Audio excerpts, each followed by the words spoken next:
Okay, it's Friday morning, and we're here painting with Dyson Dungeons. That's what I'll be doing today. Is more painting. As I've been working on dungeon sets recently, and this eventually where I'm going to end up doing things. The one I was working on earlier is this Tavern Warehouse set. It's all nice and woody with stucco walls and metal window frames. This set is as many of the tiles as are finished, that is to say, printed and primed, they are done. And I think that color combination and finish turns out it looks really good. I could move the camera and show you. Sure, why don't I do that? Way over there are the pieces that I did. And what I've been working on now is doing a touch-up on the base coat for these rough stone sets. And on Wednesday, I finished the accent blocks. Okay. And so these are ready to be washed. The wash livens up the stone. We use a dark gray wash on these, which makes it look more like that than this. Really gives it a good stone look. This is a wonderful feature. It's a bubbly pool. I'm not sure what color will end up doing that. Excuse me.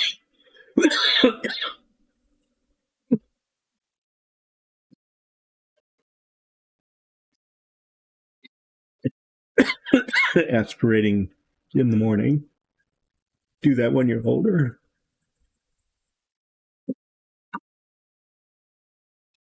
We have done these pools in purple. Red for blood. Green was fine. It's really kind of cool. You put a base color in, like red for blood. We'll just call it that. And then use this railroad modeling, sort of liquid plastic, basically. It's called realistic water. You pour it in, put your different colors of red and black in, do all sorts of artistic swirling around, and in about a day, it sets up, and it looks liquid. And it's really pretty cool. We're setting that aside, and what I'm working on today is the cut stone set. There's some of it. And there's some more of it. There's a lot of these pieces. And I'm going to be doing the accent blocks on these. Those are inside corners. This is a window piece, just to show you how that looks, and then that gets washed as well. So these all 5 out of many we'll be able to put aside here. Oh, I should show you how this works. I've done this over and over. These are really cool pieces. This is all a single print other than the base. Little ball magnets. Little ball magnets go into the base before it's clipped on, and the pieces hold together.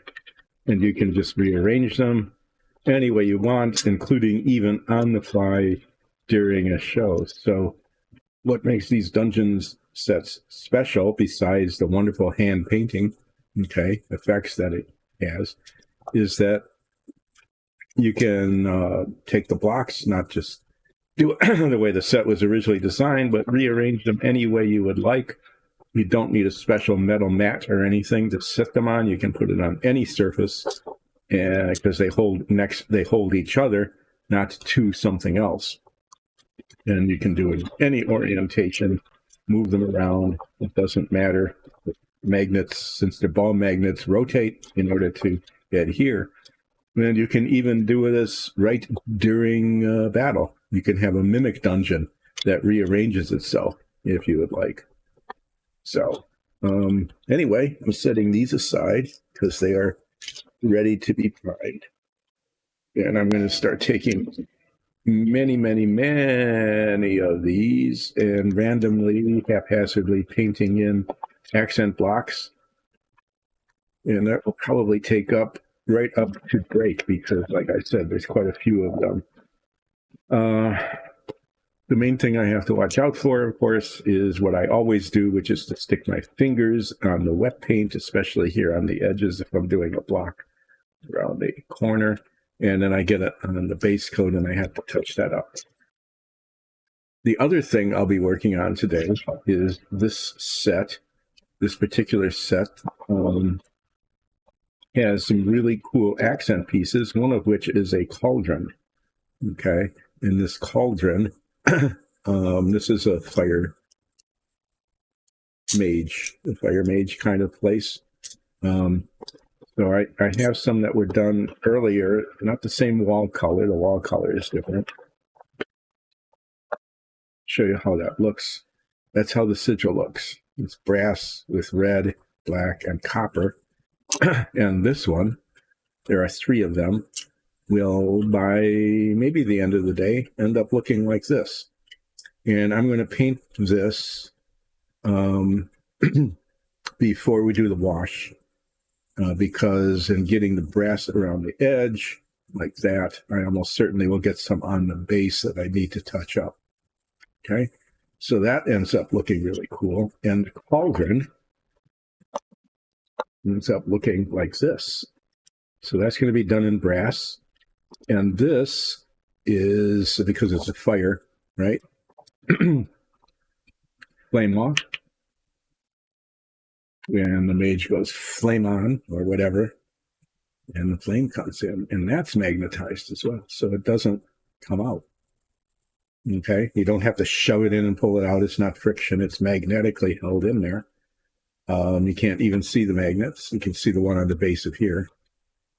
But so, yeah, you've got this cauldron, and the mage says, calls on the fire using some sort of magical incantation or simply saying flame on, which is how we turn flames on in our D&D campaign. And boom, you have got fire.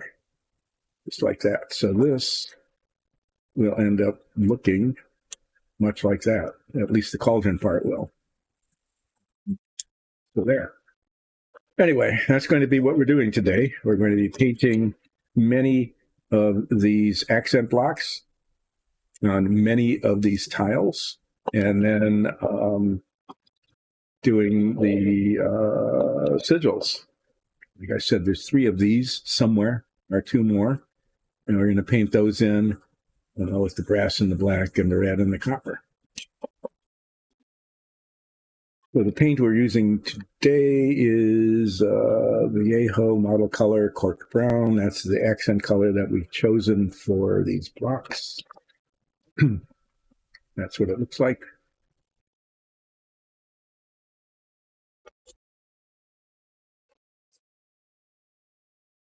You're not counting how many there are because I would be overwhelmed by the number. Anyway, we've got this this cool thing here, which rotates rapidly, vibrates, and really does a good job of mixing the paint, especially in these bottles, because you can't get in to stir from the bottom.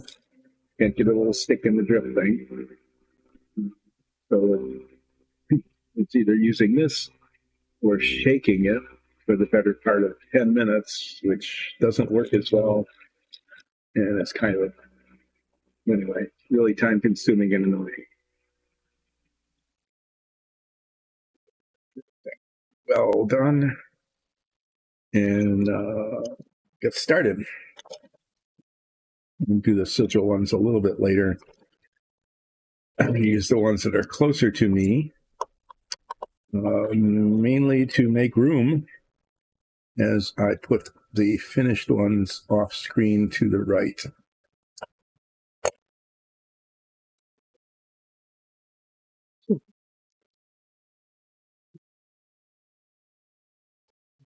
Maybe it'll get in focus. There it is. And put some of this paint in here.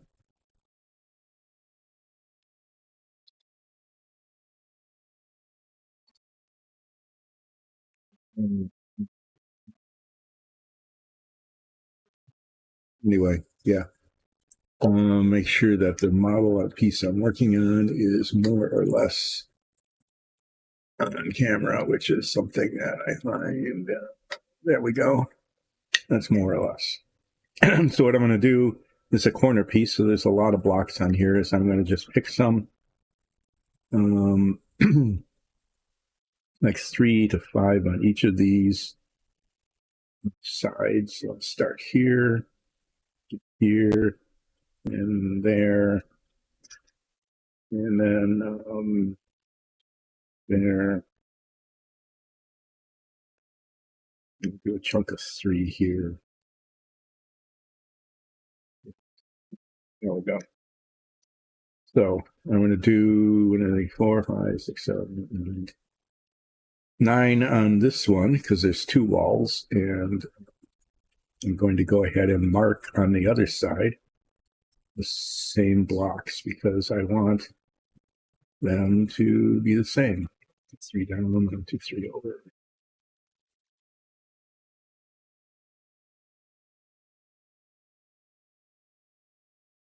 Okay, just put little dots on them so that I know that I am painting the same blocks on both sides.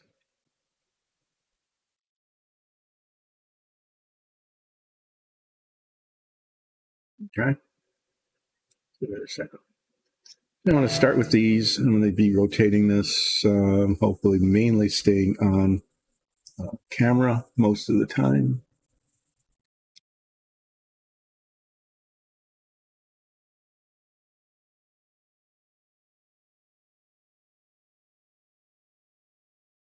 Unidirectional painter here, so paint up to the edge of the block from this direction.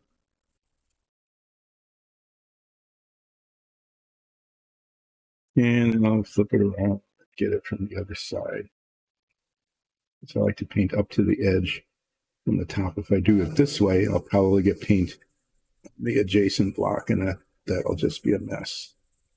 And a lesson I learned when I was painting the rough blocks was if you've got one on the edge, like here and here, is to paint the edges near the end, the last thing, because that's the place that's most likely to get hit by my finger. And when that happens, then the paint gets spread all over the place, and I have a lot of touching up to do.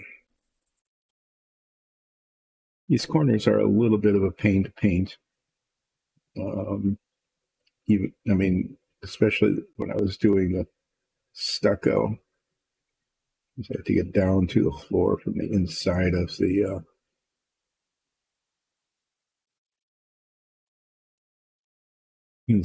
corner. So I'm reaching around the top of this wall to get to the wall that I'm painting. So the 4 on there. Got my finger in the paint yet. That's good. I'm gonna paint these 5.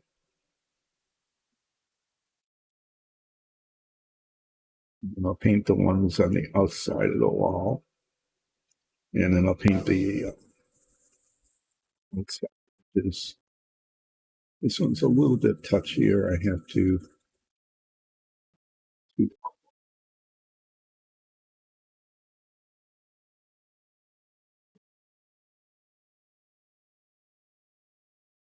yeah, and there. See, that's what happens when you paint toward.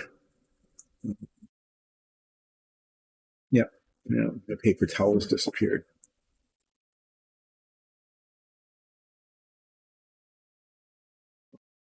Clean the brush a little bit later.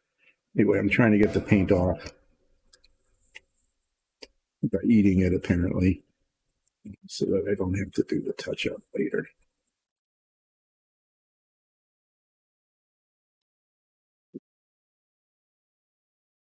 What I was talking about not coming to the end, yeah, that's what I did, and that's and then you saw why, because the paint slops over into the next block. So even though that would be hard to reach from the other direction, it's likely to not leave a mess behind. This around, corner one here.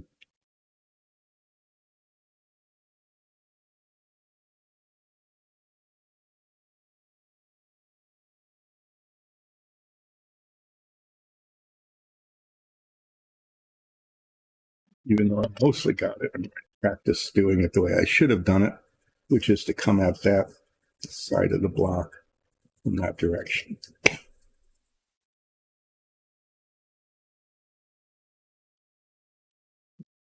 Same thing with these three then, is painting up to the edge.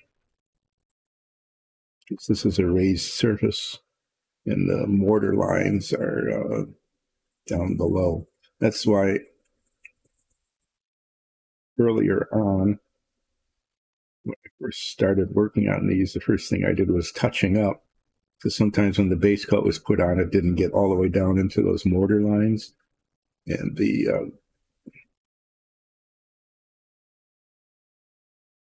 very light sandy colored primer on there, and then they show basically kind of white, and they would just jump out in not a very helpful way.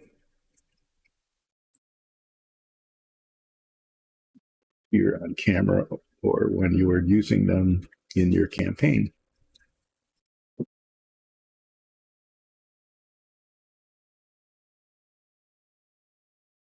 Well, I'm going to be doing this probably most of the session at the speed this is moving along, and given that there are a lot of corner pieces, and the corner pieces are 2 walls each, it's really quite likely that I'll be painting accent blocks right on up until the break.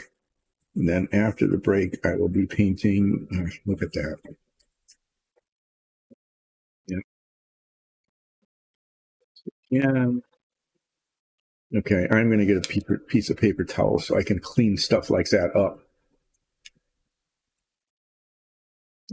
Whole roll here that is now not here anymore.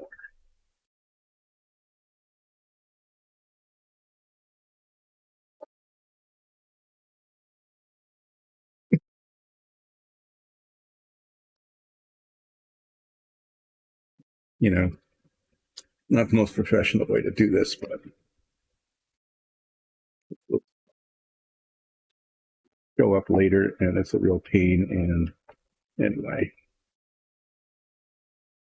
if I begin to be careful, if that's a possibility, that might be an oxymoron in my case, me being careful and not getting paint where it shouldn't.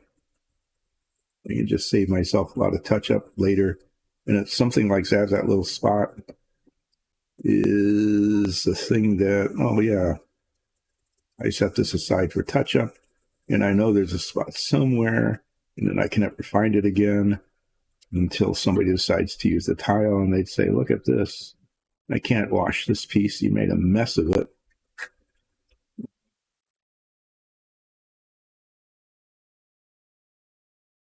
You know, the touch up has to be done then, and you have to wait for the touch up to dry before you can do the wash. And the whole production process is delayed. Whole cascade effect of, why weren't you careful when you painted this? Okay, so there's those. Things missing somewhere. Oh, no, there. Okay. I just didn't see the little spot in the corner there. Painting the back of the wall now. And done with these, I will paint the outside edges.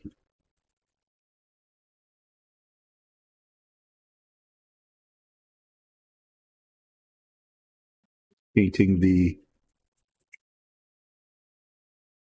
downstream, I guess I call it, part side of the block, so that I can paint up to the edge rather than down to the next edge, which is where I have been slopping paint, but it shouldn't be.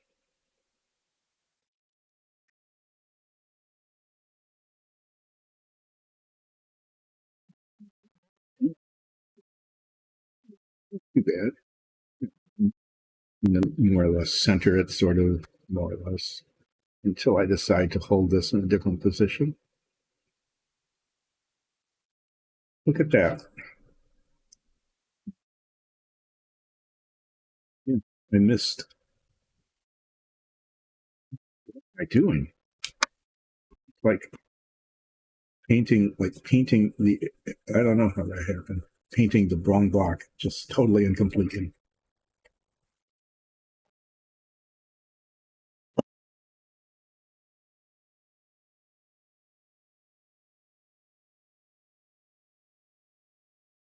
Sitting here chatting away, doing a wonderful job of painting the wrong block.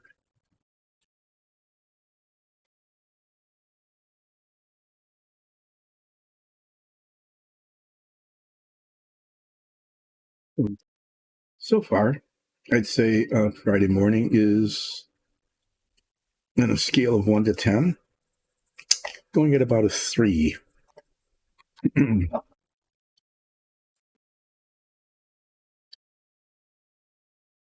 People are watching this morning. I don't think very many. But if you're catching this on YouTube, you're catching like one fail after the other.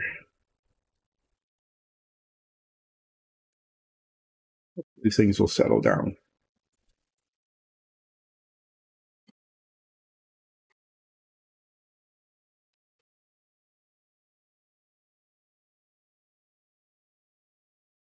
That was amazing.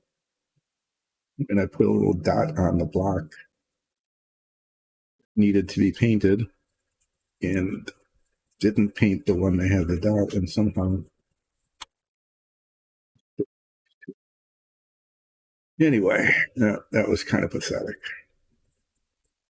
So you can see that looks pretty decent. Those accent blocks turn out really well. So what I need to do now is up here, paint the top.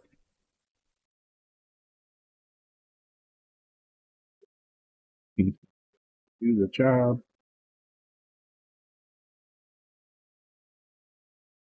Sorry.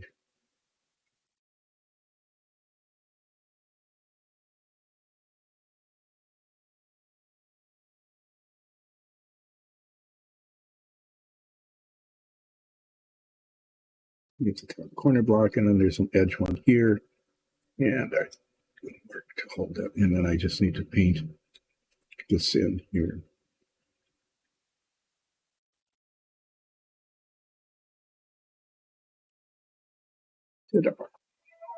There, and that's what a corner accent looks like. And as I rotate this, it's a good thing to rotate it because you see that this block on top is painted on both sides, but not on the top.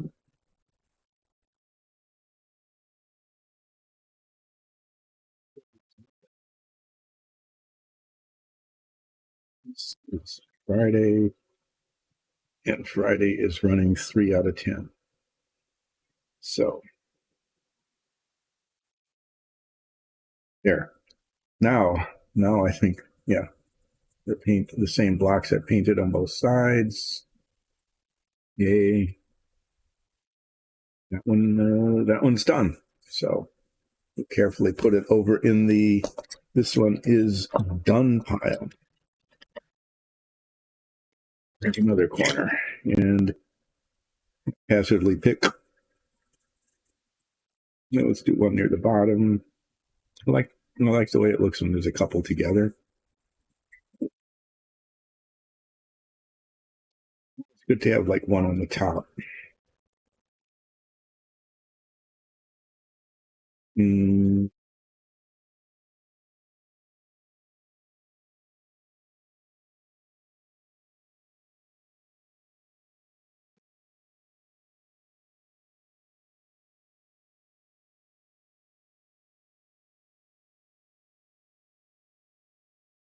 To do one right in the corner. That would be a big block on the outside. I'm actually going to try that. I haven't really done that before.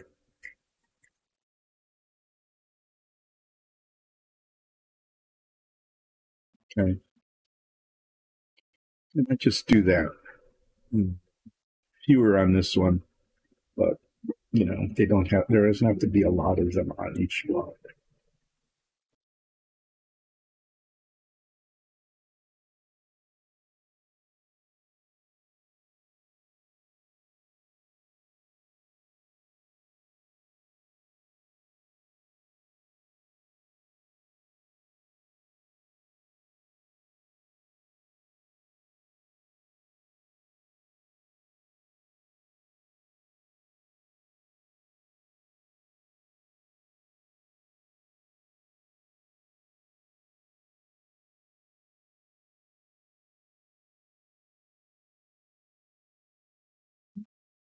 This corner is going to be a little tricky getting it from the inside to paint up to the edge in this direction, which is usually when I get paint everywhere else. But I think it'll look interesting on the outside, where here it's just this little bit of color. But if you look at it 1, 2, 3 down, it's this huge block here. It's this whole block. Doing that, I'm going to mark the ones.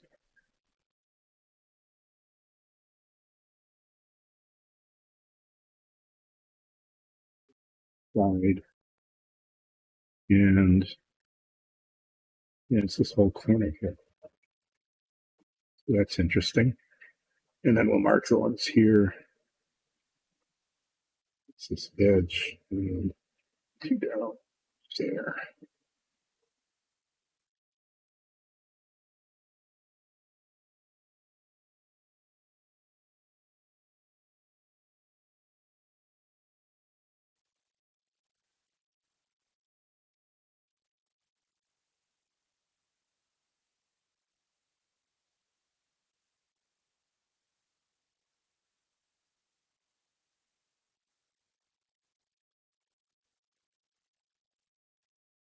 So I know people who live near the Great Lakes are having a snowstorm. We're having one here too.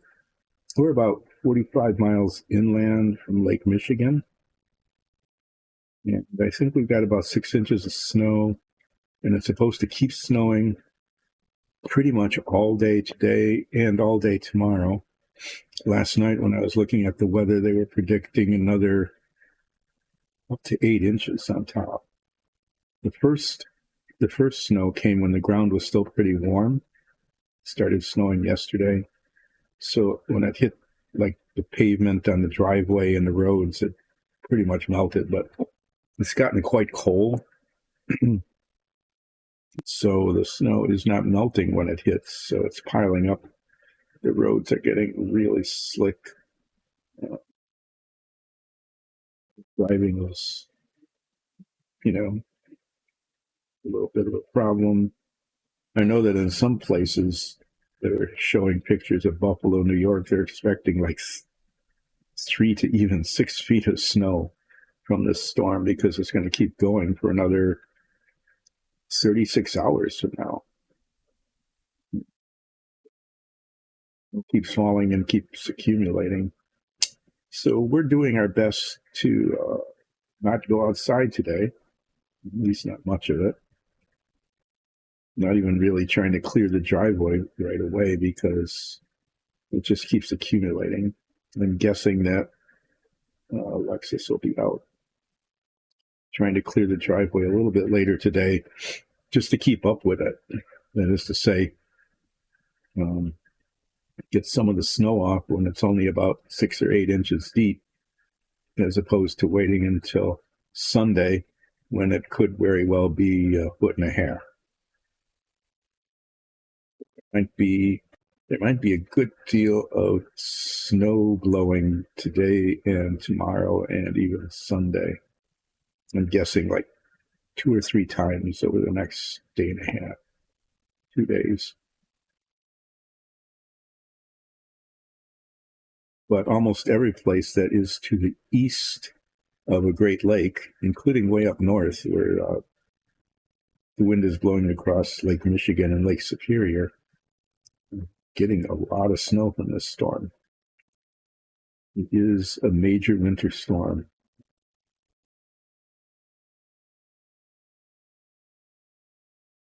But down here in the basement of our house, the heat is on. It's fairly comfortable. And we live in the woods, really in the woods. There's white pines and oak trees, really no lawn. Just we have a little patch of moss out in front of the yard that had been kind of kept mown, so taken over by moss rather than grass. A bunch of wildflowers grow in it all year long, which is kind of cool. Anyway, yes, we are in the woods, and so the trees, the snow is sticking to the white pines. It's not so heavy that it's breaking anything, which is cool. And it just looks gorgeous. It's just absolutely beautiful. It's like Christmas card pretty. And it's really nice to look at from inside. And here we go. Working really hard to not get my fingers in the paint, holding the edges. And what did I do? I held it right on top of what I just finished painting. Did I get a thumb? No. Okay. Yep. It's going to be a Friday. Anyway, it's very pretty outside, as long as one isn't too much into it. Fortunately or unfortunately, we have 2 dogs that are still puppies. They're like 5 months old. Really, really pretty poodles. And they need to go out.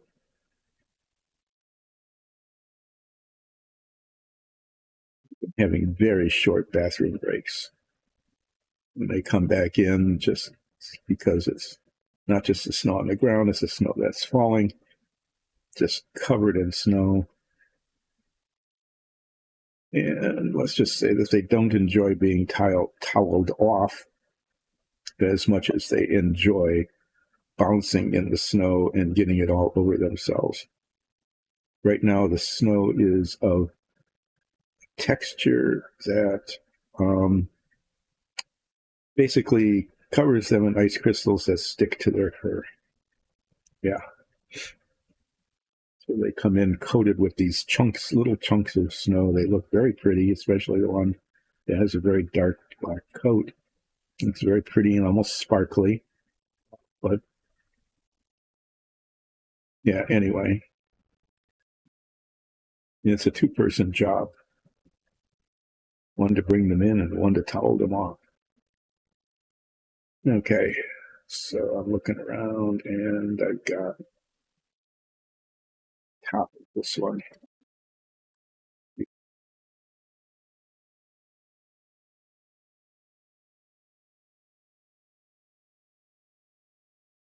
I'm painting kind of slowly today because this is supposed to be relaxing painting. If we were actually doing these for production, like if someone wanted to buy a set like this, which we hope is going to be possible one of these days because they're really cool, probably be moving a little bit more quickly, but it's Friday. I don't want to make a mess. There we go. That looks pretty good. Put that in the done pile.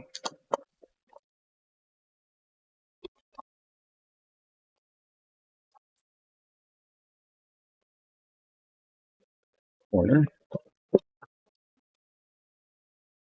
Very bountiful supply of corners.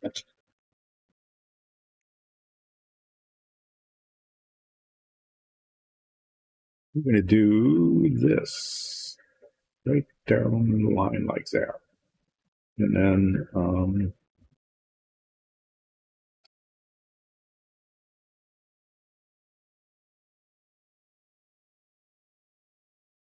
here, here. I like to do one on the top. We'll just do that one.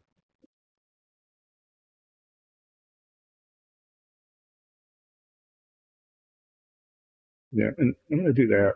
I don't know. I think that makes it look a little more balanced. So we'll mark them on the other side. Do that here.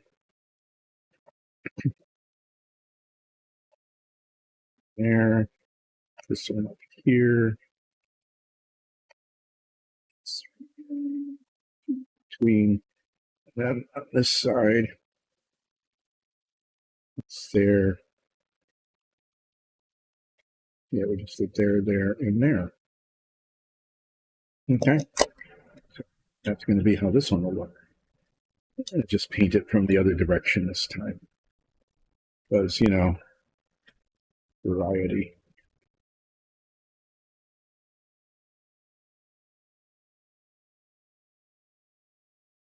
You could join in. Okay.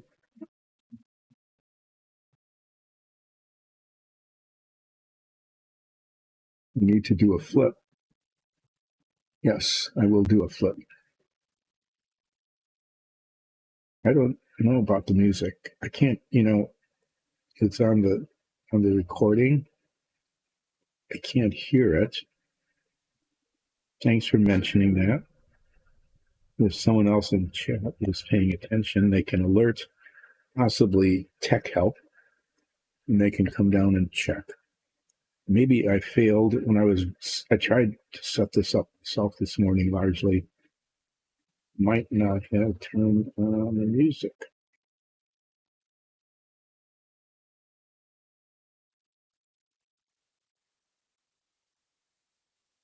I thought I got everything right, but maybe not. So we'll check on that in a minute. Let me just continue to paint here.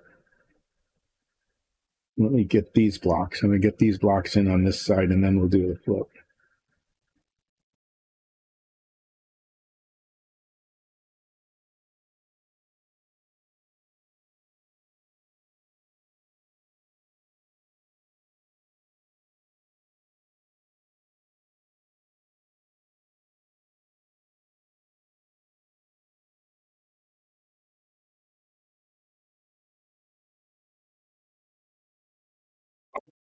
Music is an important part of this show, because if I'm not talking or babbling on about flow, okay, we just had a board flip. I mean, everything just went flip. It wasn't long enough to turn things off, like it didn't turn the computer off, but it was definitely a blip. They have been warning about potential power outages because it's not so much it's windy, but I think that if the weight of the snow builds up on something, the transmission line becomes vulnerable and it could break. So, yeah, that was a little weird.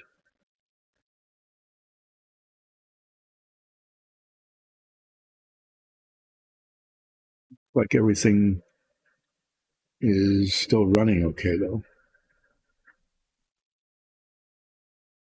3D printers behind me are on UPSs, so that wouldn't have been affected. But all of this that we're doing here, no, something broke. Something definitely broke with that blip.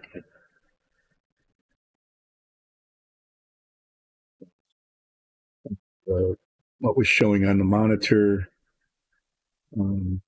yeah. So we're going to have to fix this.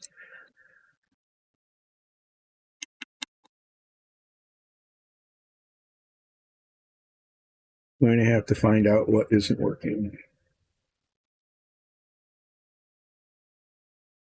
This is still recording, but I think the stream isn't working. I'm not sure. But my chat screen, there's two monitors here, and one is a chat screen, and that disappeared with that blip. So if this is recording or even still streaming, yeah, it froze. So be right back.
And that one went off, and the stream just froze. Oh, no, the camera froze. Hi! We're still live. And we're still recording. Yeah, I saw that we were recording. But our main camera froze because we had a power blip. Because it is a winter storm here.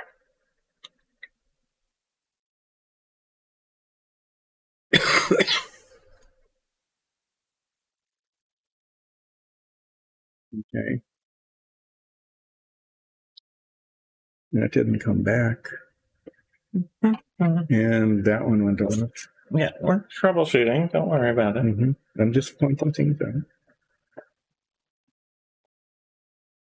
You're supposed to do a flip while I'm doing this. It won't show, will it? Yeah, it's showing. This camera's working. Right here. Hi. Okay, yeah, well, I'm going to flip a paint cup. Or did I do that already? Anyway, we'll do it again.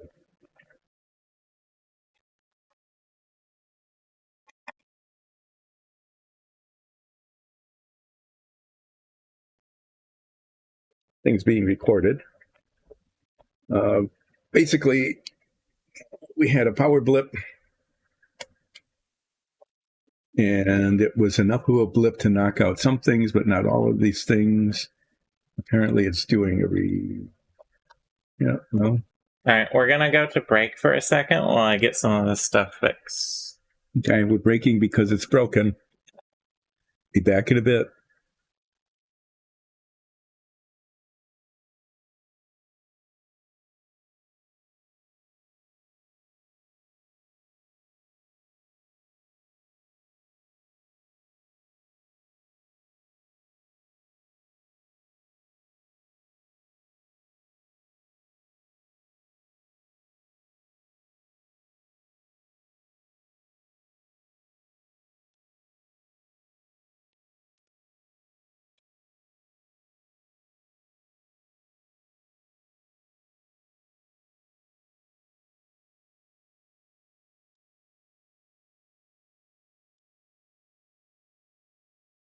My capture, that's the...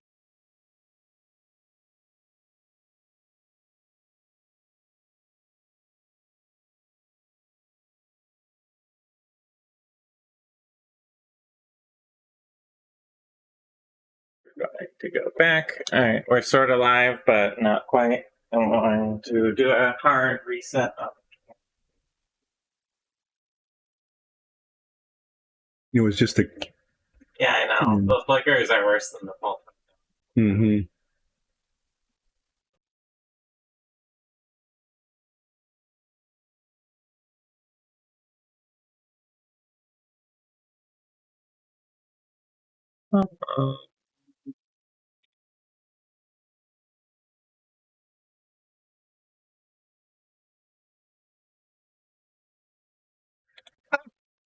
All right. So this is an awkward portion, but we had a power blip. It's winter. We're having a snowstorm. Yeah, talked about that. How we went. It took like that much. They said the music might not be on. Right. Let's see.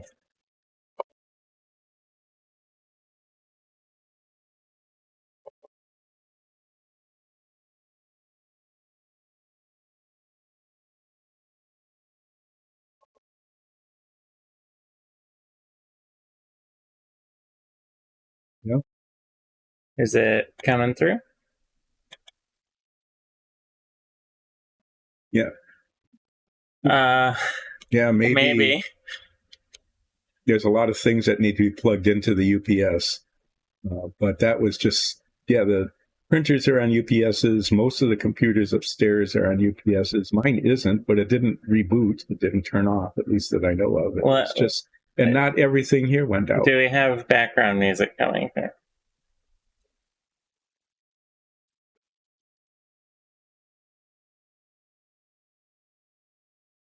Hello, can you hear music? I can check on my phone. Okay. Well, I'm going to continue where we left off, which was dealing with a power outage. I just finished painting the inside of this, and I'm going to the outside. There's still some paint left. So I think we've got like 5 UPSs in the house right now, given everything that everybody's doing. 3. 3, 2 down here, right? 2 for the printers. 1 on Exy's computer. Oh, you don't have one on yours. I do not have. Mm, So it probably messed up my computer, but I wasn't in there. yeah, it didn't break mine, which was a surprise, or at least it didn't look like it.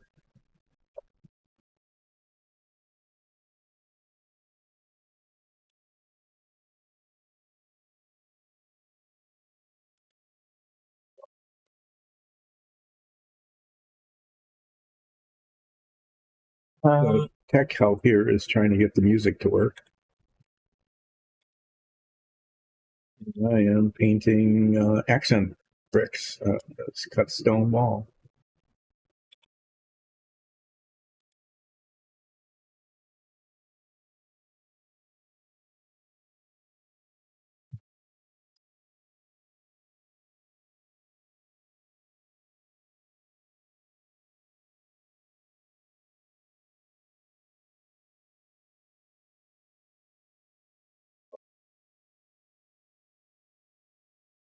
I don't think I know how to do this. I think Lexi will have to do it when she's not snow blowing.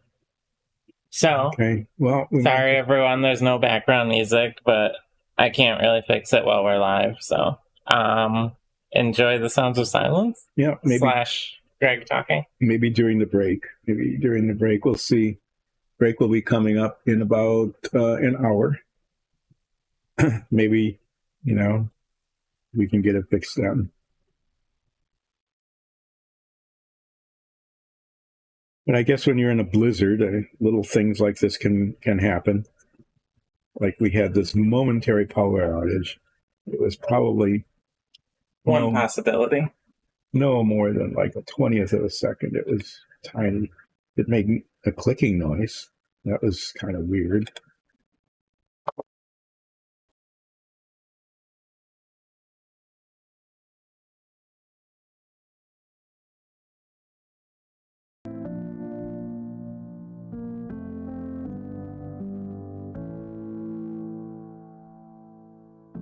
Okay, do we have music now? I think I got it fixed. All right. There you go, everyone. Enjoy. Thank you. Thanks for helping. I'm glad we were able to get back. Okay, so I painted the blocks here. Now I need to do this one on top and this one on the side. Do the top one first. Trying to get these in order of likelihood, inverse order of likelihood of sticking one's finger in them. So here I'm betting that I am less likely to stick my finger on the top than on the side. Yay, the music's on. Thank you, Nikki, for fixing that while we were streaming. Hopefully, we'll be able to get through the rest of this without more little power outages. And since we're streaming pretty often, yeah, it might be worth investing in yet another UPS, just for things like that. A tiny little momentary blip in the electrical supply. Okay, so this one's done. I will put it over in the "this is done" pile.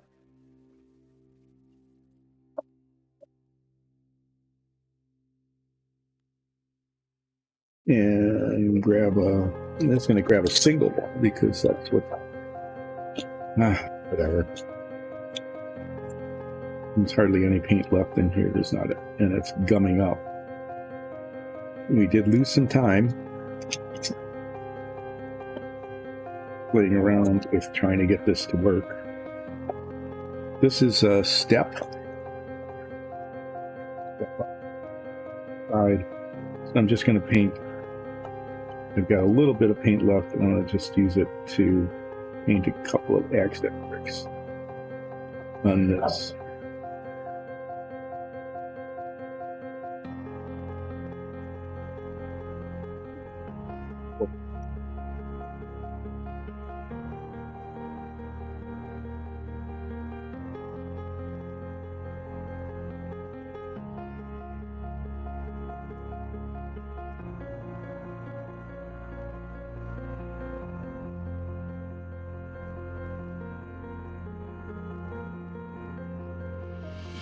do a second flip. One who joined in, who missed the first flip. That seems to be the most important thing to do here is get your flips in. Almost screwed that up. That would have been unfortunate. I'm going to take a chance and paint this one, because this one wraps around onto the front of the step, which would be here.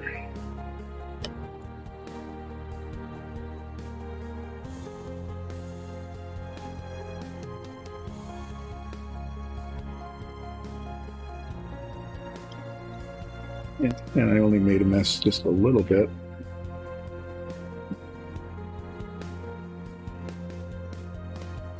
Clean that off with a little bit of water so that I don't have to come back and do retouching.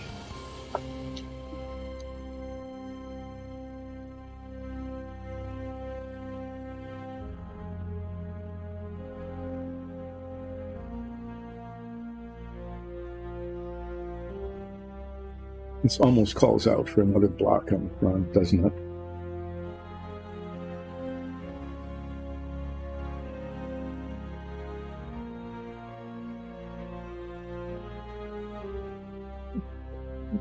We need to have them all over the place. Here's more than one step.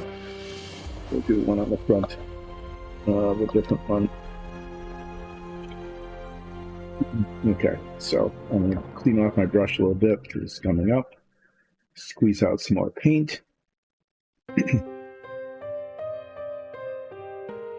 Meet the demand for flip. I'm going to flip this little piece of wet tissue. Yeah. Yeah. Actually, that kind of flutters around pretty nicely there.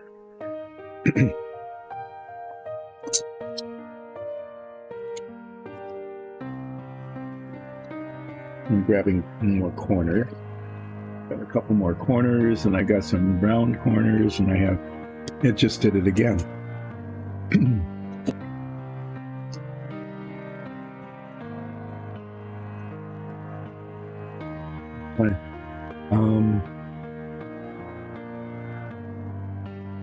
I can't really tell if it's working or not.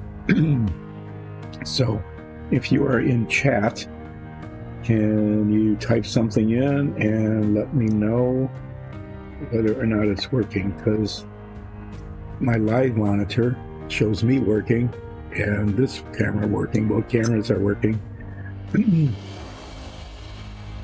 Voice seems to be working. Music seems to be working. But the other monitor is showing things in a significant delay.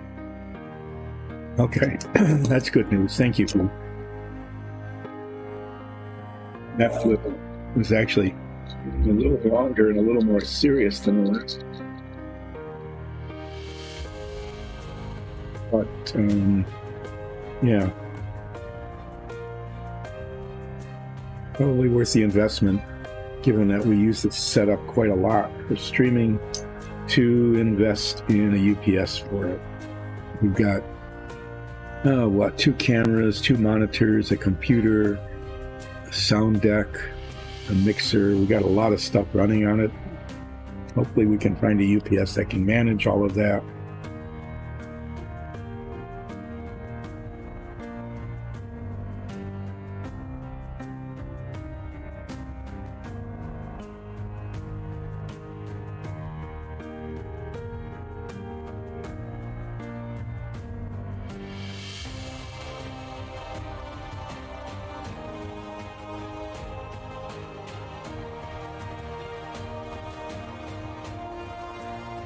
What was that? Hi, everybody. I'm off camera. It's Alexis. If we suddenly lose power and connectivity today, it's because there's a blizzard. There is a blizzard that's been going on for 2.5 days. Well, yeah, but it's going to go on for another 2.5 days at least. Yeah. I already have about 6-7 inches of snow out there. You were just out in it, weren't you? I know I'm not yet. I'm about to be. Oh. I'm gonna go. So if we suddenly lose power, that's why. And if that happens, we apologize, and we'll see what we can do to get back at it. Yep. So yeah, we've had one blip that knocked off some stuff. Well, to answer your question, let me know how the roads are when you're driving home tonight. If you drive home. Yeah, if you make it home tonight, let me know. We live in a little more rural spot, so our roads are usually not the most, we'll say, manicured. Mm-hmm. Who is right now living or working in an area of the state that's further away from the lake, and so probably not getting as much snow. I think our county and like where we are specifically, within a couple miles, is supposed to get the most amount of snow of anywhere in the state this week. Yeah. So what have we got? 7 or 8 inches so far? Yeah, and we're supposed to get up to 18 to 24. More. Yeah. Yeah, more. So I'd mentioned earlier that Welcome to November. Snow blowing will be going on probably more than once Yes. as Alexis attempts to try to keep up with it so that it's, not 3 feet of snow all at once. Have fun out there. Well, I do like doing it. You know that. Mm-hmm. Probably use up all the batteries. Good thing we got the charger running, huh? Yeah. Well, everyone, Yeah, we'll keep going as long as there's electricity.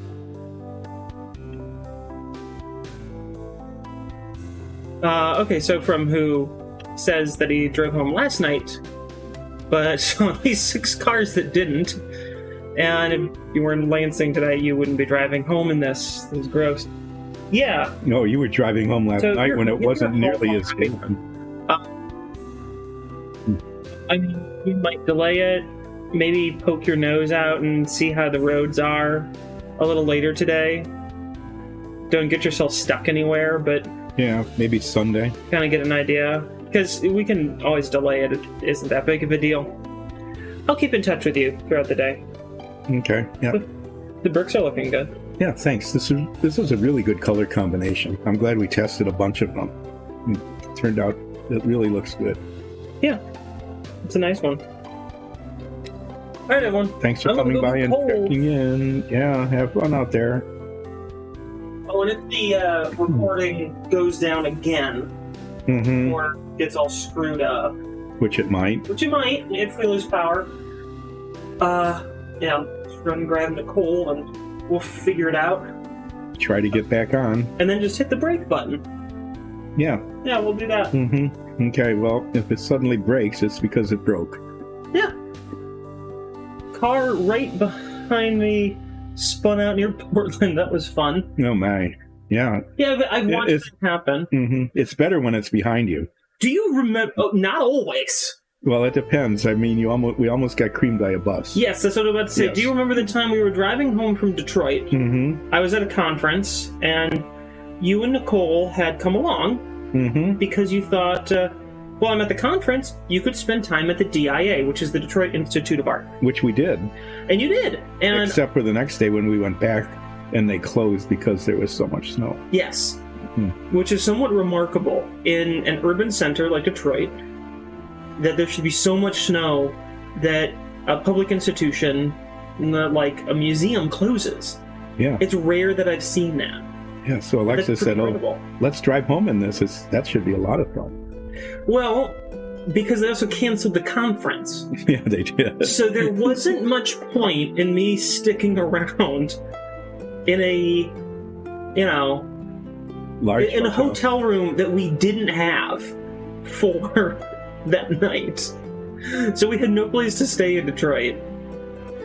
And we drove home, and then on the way home, one of the tour buses that was going to this conference, at least I'm 90% sure that I'd followed that bus from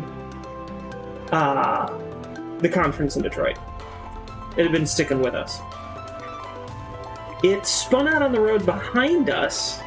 As we were slowing down because We were stopped. yeah, basically because of the cars in front of us spinning out. Yes. And so I'm at a full stop. Cars in front of me are fully stopped. And in my rear view mirror, I am watching a full bus. Like a big bus. One of the kind of tour buses that's got all the luggage underneath it and everything. I am watching that come near me and not slow down nearly enough. And I'm like, oh god, oh god, oh god, oh god. And it's coming at us. And then I see it start to lose its tail. Yeah. And I'm like, no, no, no, no, no, no. And it fortunately went down into the median. Yeah, well, fortunately for us, not so much for the bus. Well, what I saw is that, like, it went down to the median. The bus was upright. No contact was made with other vehicles or anything else. It was like a minor miracle that's the only thing that happened with the bus. Yep. Passengers probably, got to stay in the bus for a while. I'm sure they did, because it was also cold. Oh, yeah, you weren't going to come out as long as it was still warm in the bus. You were going to stay. This isn't like, right now, all the snow we're getting, it's a little below freezing, so it's a very slushy, wet snow that we're getting. It's not very far below freezing, but the day that happened, it was like 1. It was very cold. And I would not want to be one of those passengers on that bus, because what do? You're not going anywhere. No, you just sit there and hope that it stays warm. Exactly. Without monoxiding you to death. Anyway, yeah. We eventually did get home. We did. We actually made it home that night. That was the one backup. We remarkably, it was the only time we ran to stop traffic that day. Mm-hmm. That was around Howell, mm-hmm. I think, if I'm remembering correctly. It was Yeah, I around think Howell. so. Yeah, it wasn't that far from Detroit.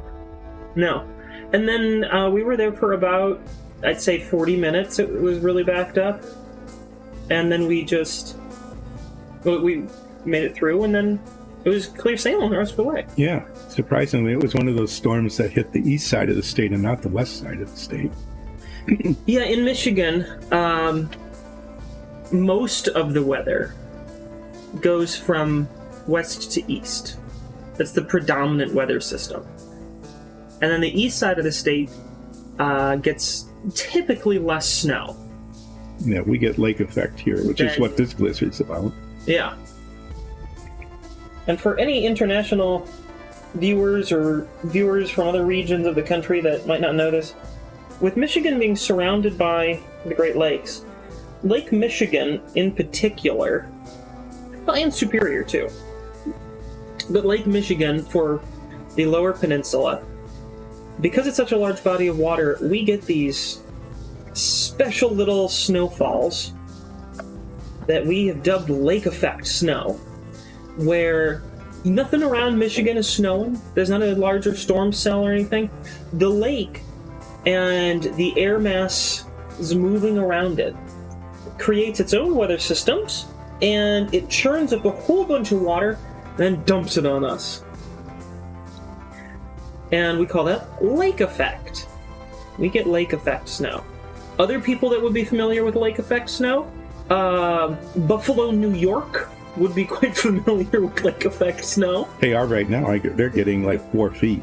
Yeah, they get it the worst. In I think the whole of the Great Lakes system, I think Buffalo, New York gets the worst lake effect. Mm-hmm.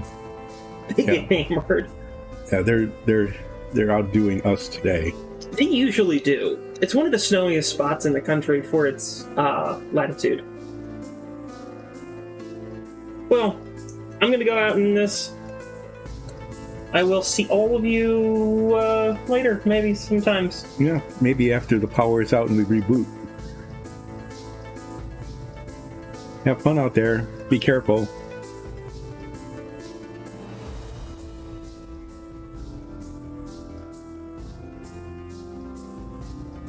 And I am continuing to paint blocks here. And we'll continue to paint blocks as long as the electricity is still on. Those little power blips were really odd though, because there really isn't that much wind. I mean, there is some, obvious, because it's blowing snow, picking up snow across the lake and blowing it 50 miles inland, 50, 55 miles. So it's, you know, maybe there's more wind than I think. You know, I can't tell down here because it's in a basement and there aren't any windows, and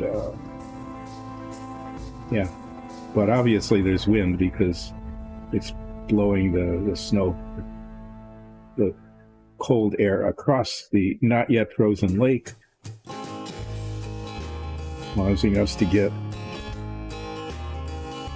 already almost a foot of snow and another 1.5 to 2 feet coming. Yeah, so there's enough wind to do that. So maybe it's pretty breezy out. And if the wires are covered with snow, even, you know, it makes them yet even more vulnerable. So we'll see. We'll see how this goes. It's happened twice already. And we've got another 2.5 hours to go. And it's not getting any nicer out.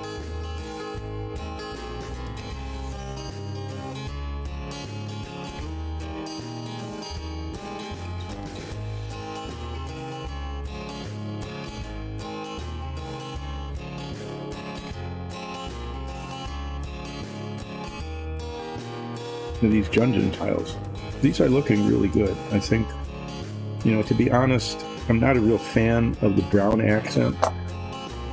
You know, I kind of like it, like if I were to use like a darker shade of blue or even dark gray or something, so that it looked more like they tried to match the stones.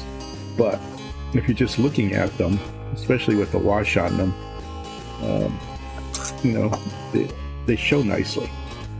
You know, that's really what it's about, is kind of the impression it gives more than what realistic. If we were painting, you know, trying to build a model of like a real castle or a real dungeon, we would be picking different colors. Probably, you know, even looking at samples of stone and making sure we were matching stone that was used contemporaneously at the time, you know, so it'd be historically accurate colors and textures and things of that sort. But that's not what we're doing here. We're painting dungeon tiles for a fantasy game. So it seems to be quite appropriate. And it does look pretty nice. We tested, like 4 base colors. There were 2 grays, a lighter gray and a darker gray. And this is medium blue. We also have a really dark blue that we've used for stone in the past, and that has a really nice look to it. But we then tested different colors of accent blocks. I think we used like 5 different colors, so and the testing was pretty intensive.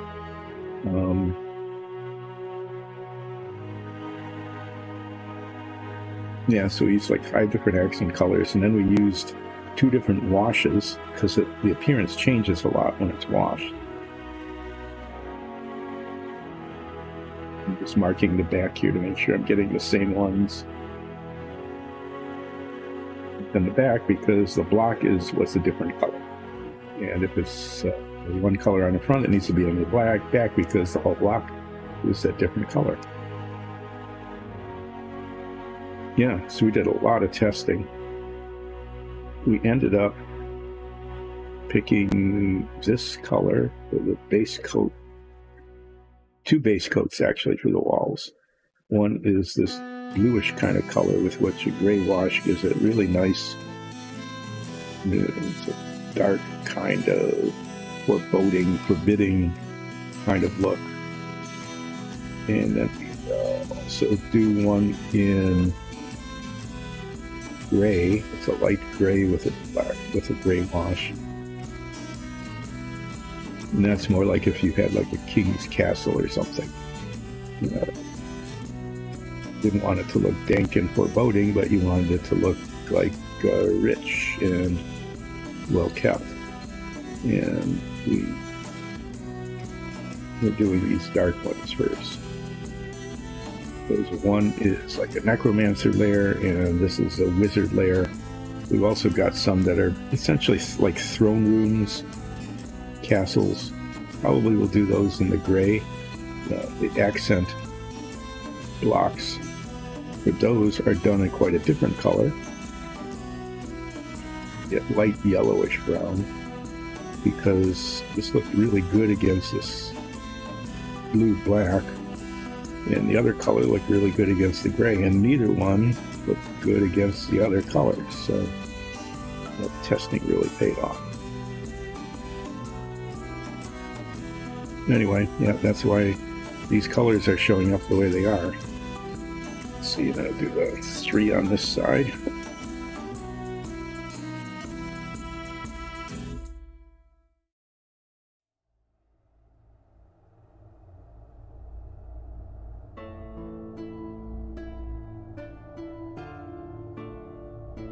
Yeah, we've got 3 filament printers down here, and there's another one upstairs, so there's 4 PLA printers churning out these blocks. And they bought a new toy, the rosin printer, which we'll be using probably to produce finer detailed accent pieces and minifigs, because you can't have too many minifigs. Armies of elves and goblins and baby bullets saying 7s.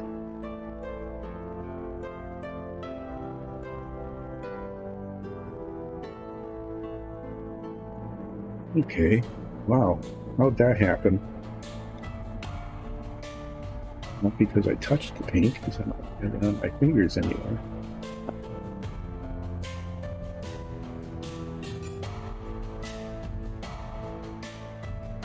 As I was moving the brush up to this painting surface, I just bumped into it, which is another source of painting error. It's like, boom, oh, I just got paint where I didn't know.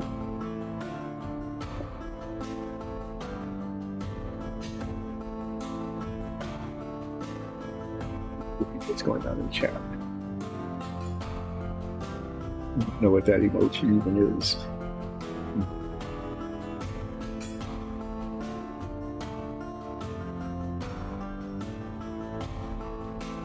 Top one here.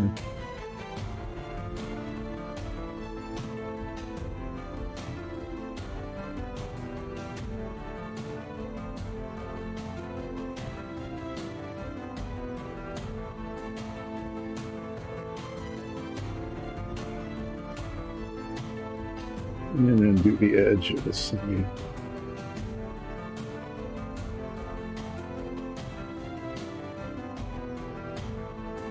And there's yet another one. Hate it to make sure that it looks good, and it does. So that meets inspection. Oh my god! Oh yeah. Move things around with a wet brush. That's what I just did. This one was done on Wednesday.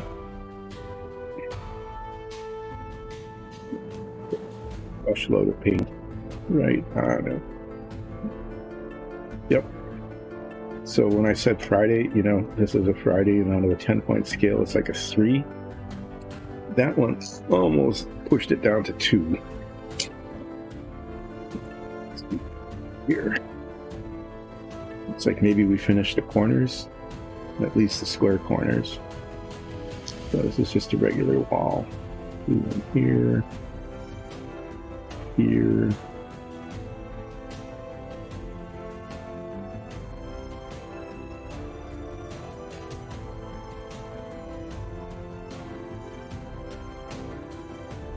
just do that. Sometimes I need to put them down near the bottom, but these are the ones near the top are the ones that show most. Should have done it down there, but I didn't.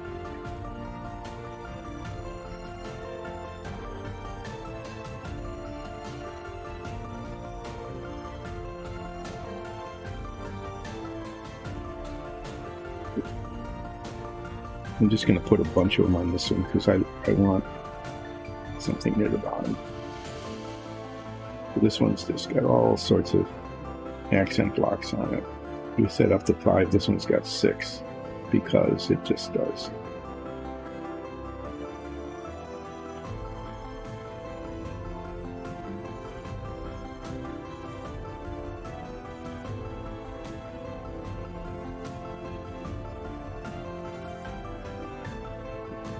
Scabby wall.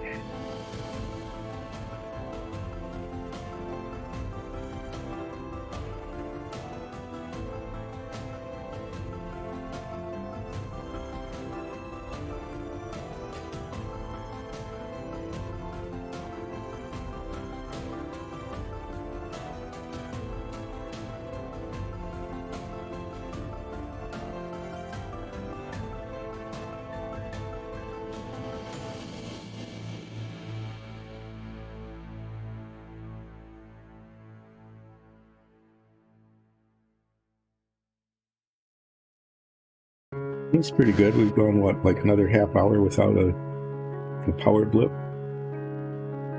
Of course, saying that probably is like a curse.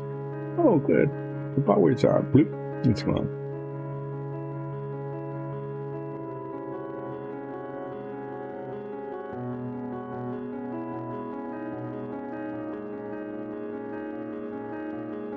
Well, we're having it relatively easy here, at least compared to some places in the country, like Buffalo, and maybe other places that are downwind of a lake, where they're really getting blasted probably by 3 times as much snow as we're getting. We're only probably going to accumulate between now, started yesterday,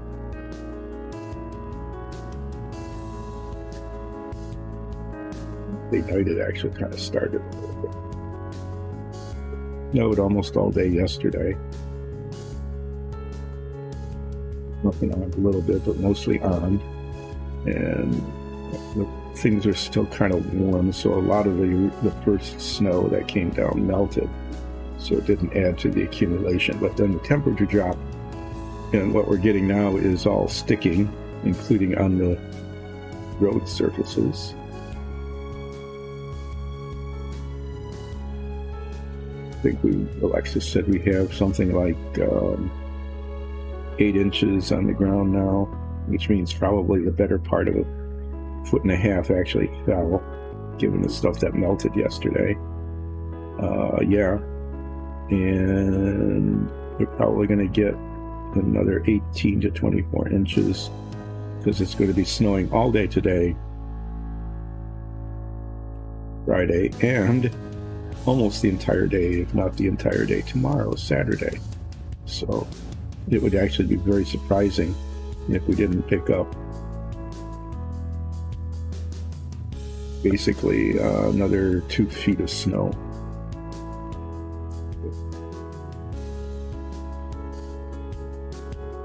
And this side. See if I can scrape enough that's barely wet paint out of here to finish. I might, you know, there would have been enough if I didn't do that last block. Just said, oh, I need to have one more. That was just one too many. So wipe this off because it's gummed up. Squeeze out some more paint and continue on our journey of doing accent blocks on our cut block set here.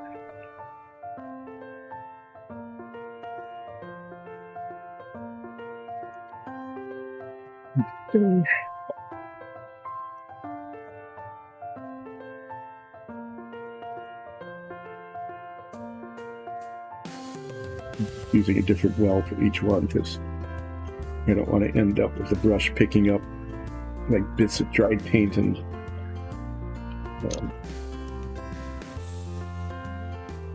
instead of it drying smooth. Even though there's texture on these, you don't need to have the texture be bits of dried paint from the last time you squeezed it out.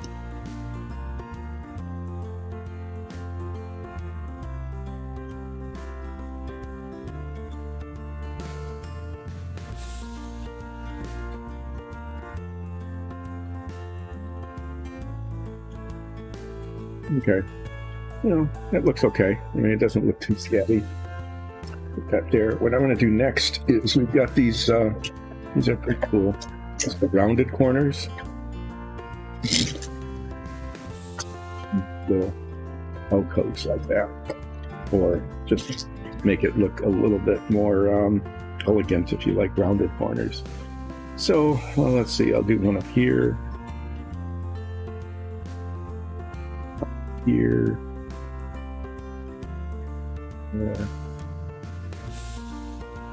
This is a pretty big surface, so I'll probably do, I'll just do these 5. That looks okay. And then we'll pick those out on the other side.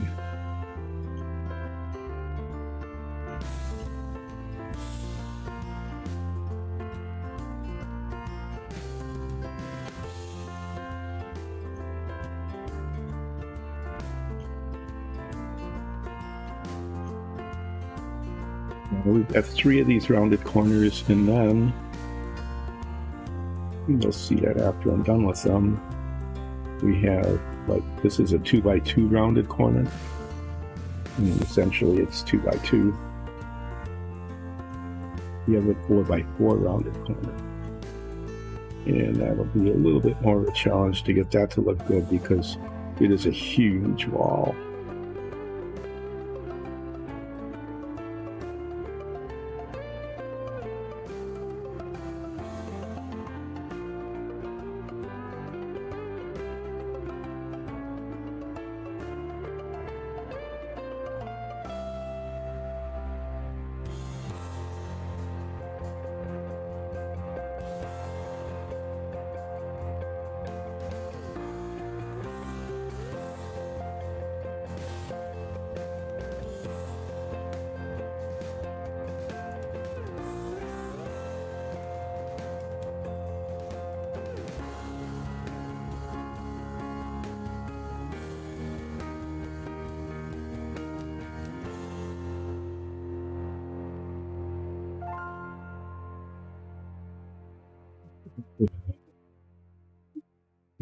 Painting haphazardly chosen blocks. And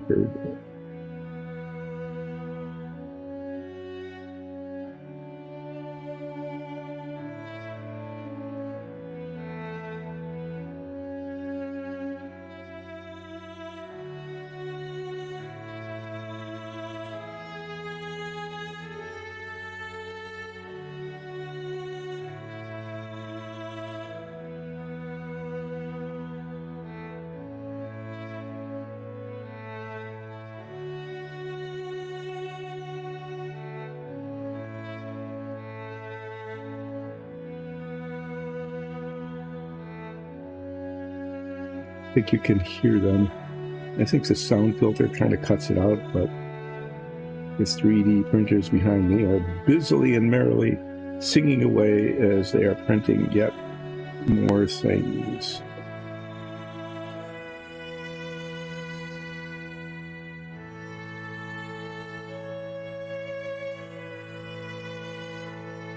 One of these takes 3 printers quite a while.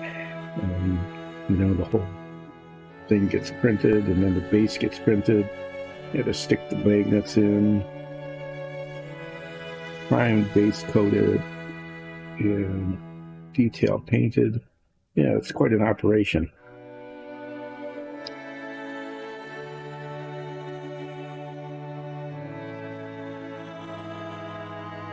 These stone ones are much faster, well, sort of faster than the wooden ones. The wooden ones, instead of painting accent bricks, paint the stucco. And I think it might end up being, close to a wash in terms of how much time it takes to paint the stucco in on the wood floor stucco wall sets in comparison to these stone sets. The base coat's a lot faster though, because it's just one color.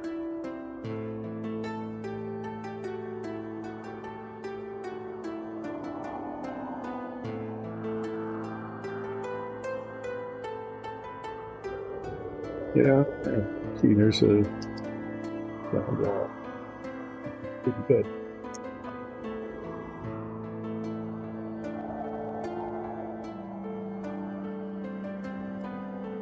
And here,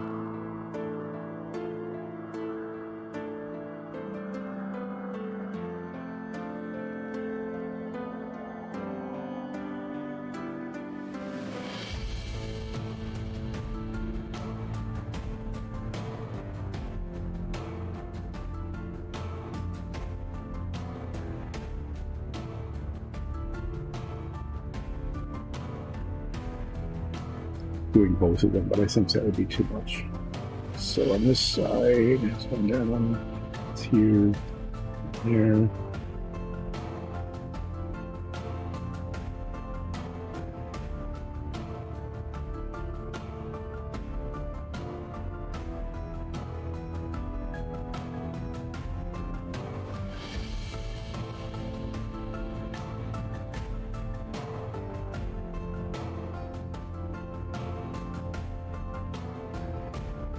Done this one and the other round corner. I'm going to do the 4x4 round corner. That'll take a little while because that's a very large wall surface. There's still a lot of these left. I'm going to be painting accent blocks for a long time. I wasn't sure, as I said, taking the relaxing painting title seriously today, so I'm not rushing. I probably could be painting these much more quickly than I am, but given the mess that I've made so far of one place or another, I'd probably be spending twice as much time cleaning up and touching up as any time I would save by doing faster, at least as I am doing things today. So there, that's pretty close to this one being done, on this side anyway.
Thinking about 6 on these because they're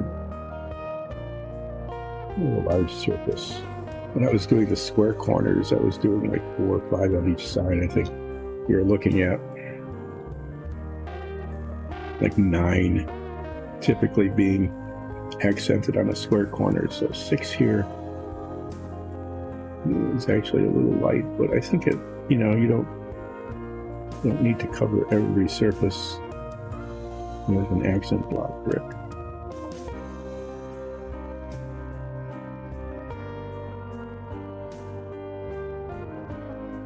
Do the last one. I might do an extra one. I want to put a couple across the top.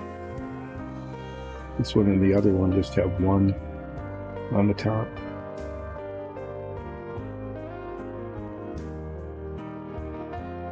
Paint two on the top, kind of make a cluster of these, and then scatter the rest around.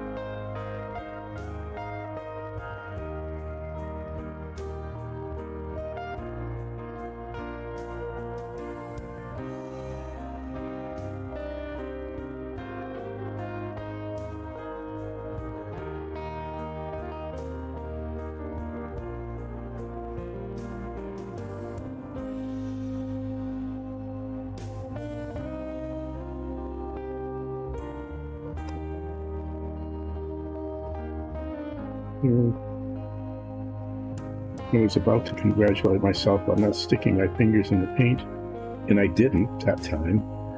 Came pretty close, but I know that if I do, that's when I will, and it'll be a mess. So we'll set that one there.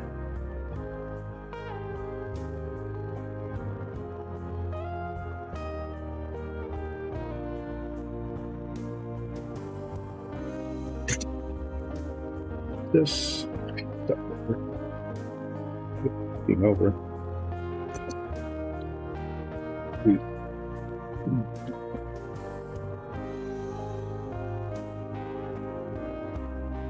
These two and this one under it.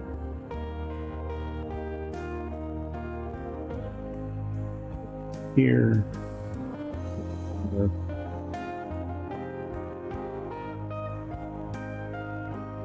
The edge. I'm going to do a whole bunch on here. What the heck? There too. Yeah, so this one's got a lot of, I don't know. Anyway, it is what it is. Back, it just looked like that's how it should be.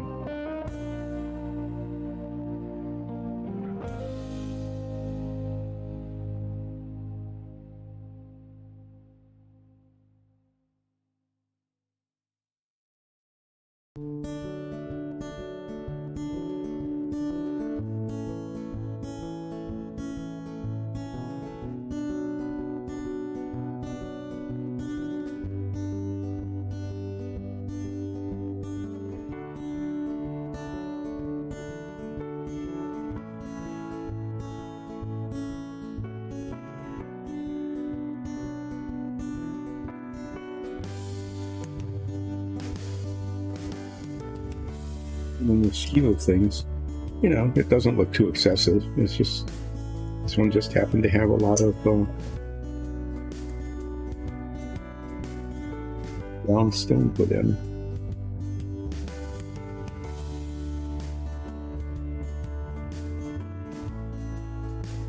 If someone looks at it before doing the wash and says this is excessive, you just pull out the blue paint and paint over it before doing the wash.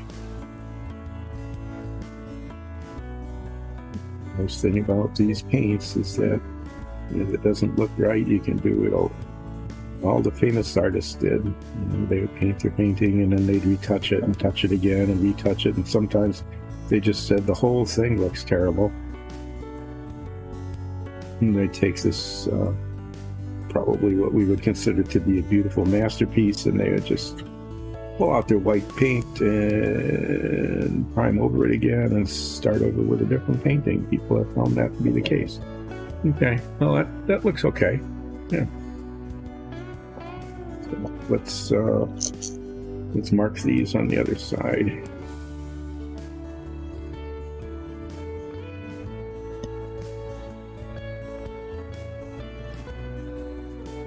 Stage of things, it's really easy to just make a mistake and make a mess. Like the very first one I did, when I said, oh, this will be fun, let's just paint the wrong block altogether. Yeah, it wasn't all that clever. That way I caught it before the paint dried and I was able to wipe the paint off. But what I had done was carefully dotted the blocks to mark the ones that needed to be painted, and painted the one next to it instead. And yeah, things are settled down since then. I haven't made too much of a mess on anything. The power has stayed on.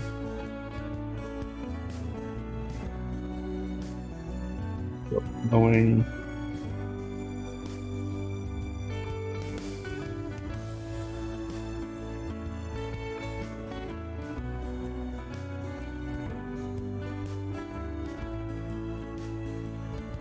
Finding on some things is pretty good.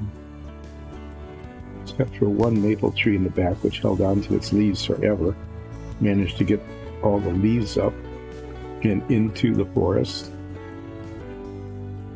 a few days before the snow started to fall.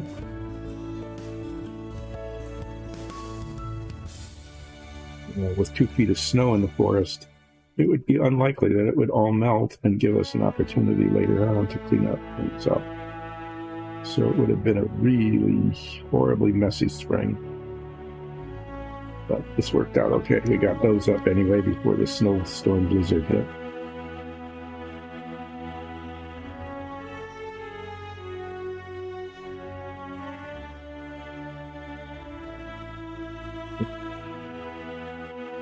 As long as it doesn't weigh down the trees too much. You don't need any branches snapping. It's not like an ice storm, at least. Even though it's kind of a wet, heavy snow, it's not the same as ice. An eighth of an inch of ice followed by really cold temperatures can really wreak havoc on trees. Hopefully, this won't. Even though it's getting pretty cold and the branches will get brittle. Only so much snow can accumulate before it just avalanches off the branches.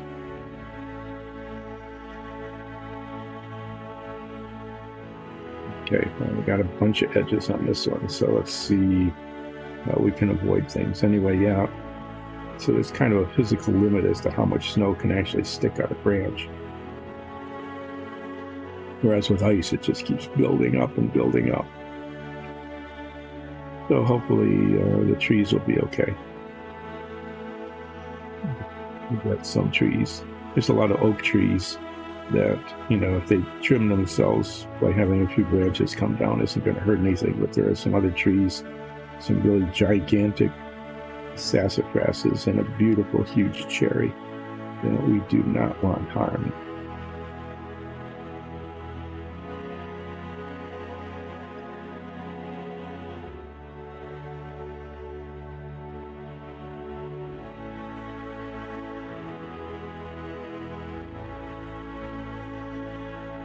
Yeah, so there's this one maple, I think it's a Norway maple, that held on to its leaves forever. Usually they just stay there, then all of a sudden they turn, and within a couple of days they drop.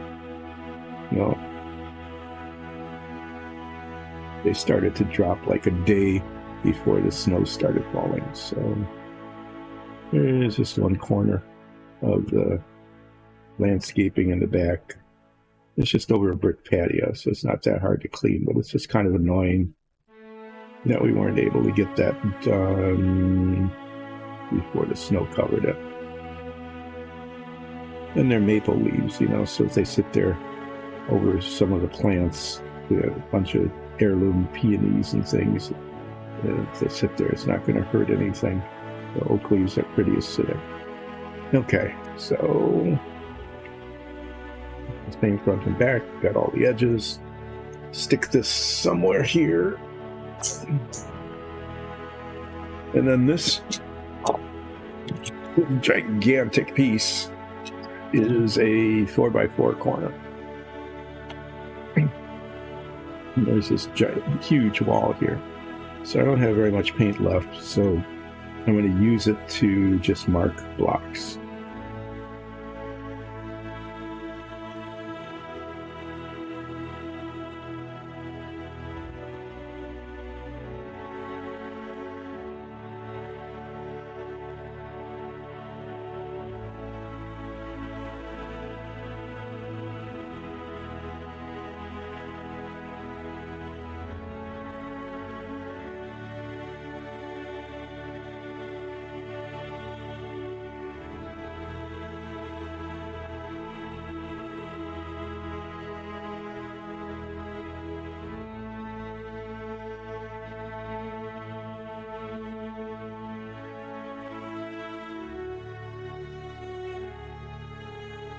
good.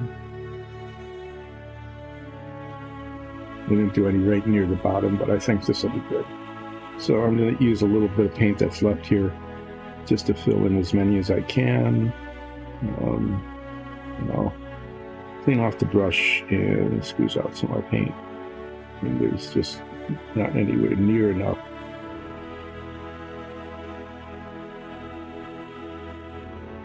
Paint all of these. I'm just going to use up what I've got.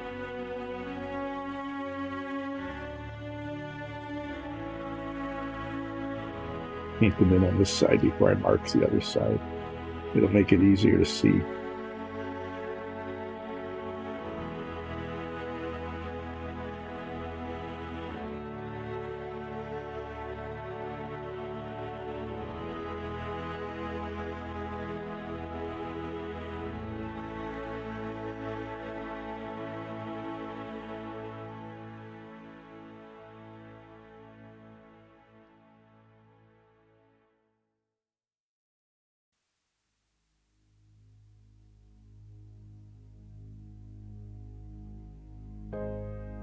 Okay, well.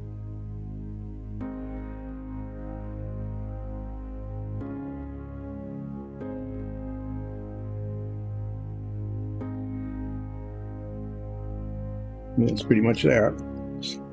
So, paint that's accumulated up there. I'm going to finish this one and then take my break. Another few minutes or so. I'm just going to try to squeeze out just a tiny bit of paint, just enough to finish this. Maybe I can always squeeze out a little more. It is getting to be break time, and finishing this big wall would be a good time to do that. And so I can take just a couple of minutes before I go on break to collect the ones that haven't been done. They're just scattered all over the place here, and get them into a nice spot. Clear out an area to put the finished ones.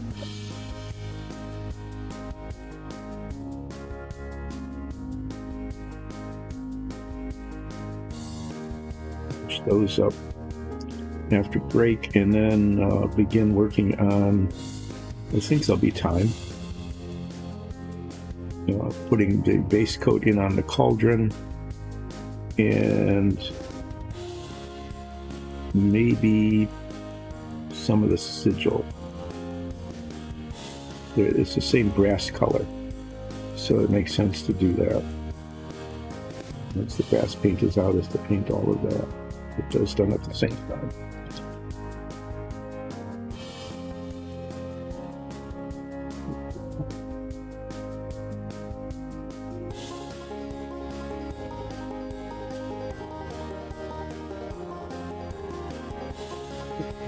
A little harder because, given my handedness, painting around, painting into the floor.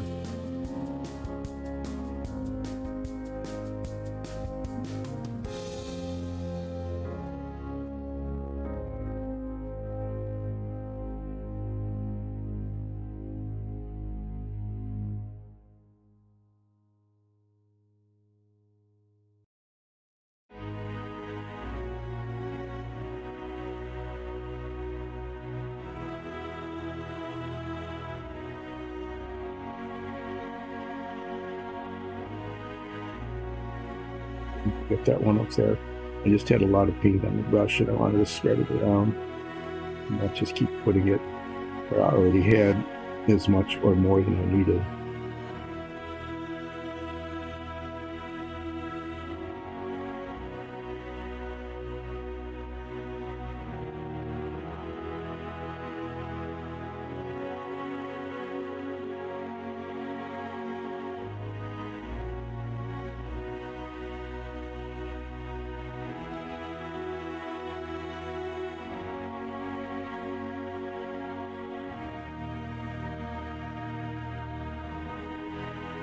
This wall is expansive.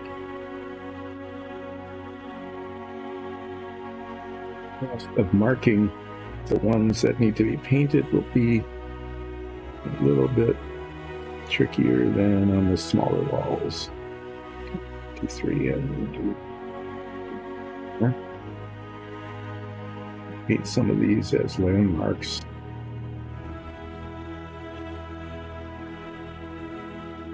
That.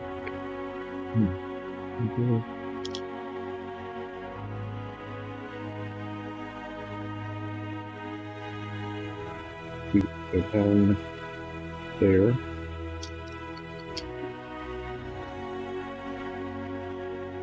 This one, this little bit here, and here.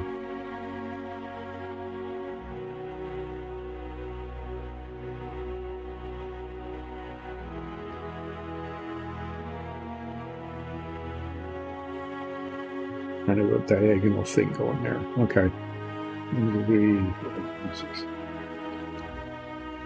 15.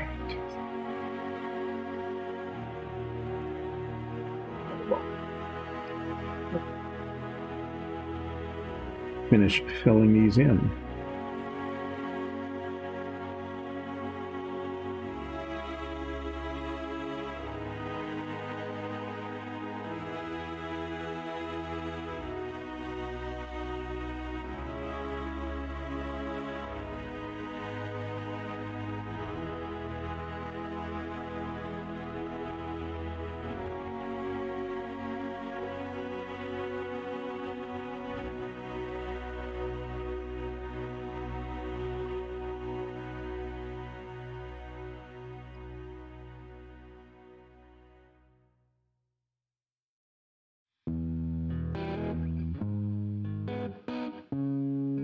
As I mentioned, I'll just say it again.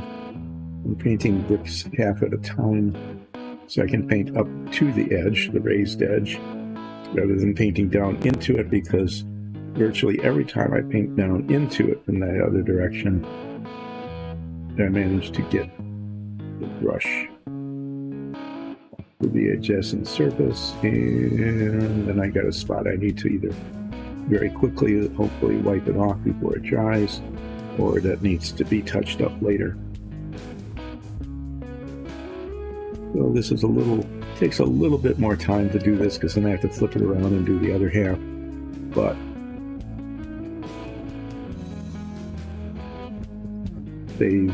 by not having to do cleanup and touch up, probably actually using less time doing it this way than I would otherwise.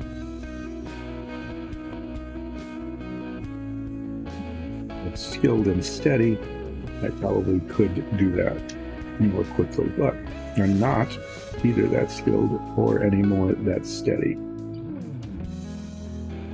So, an ounce of prevention, right?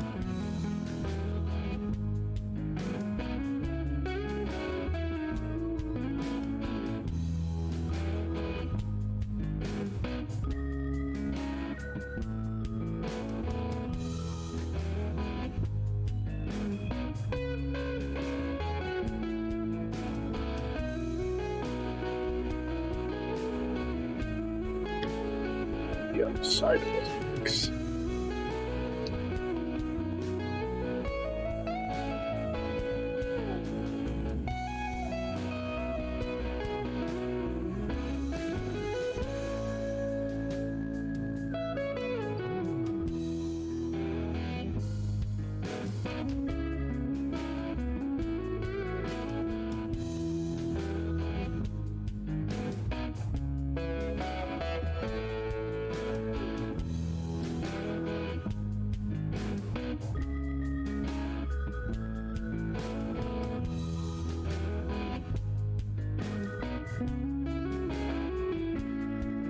Looks like I would be just a little bit short the amount of paint that I squeezed out.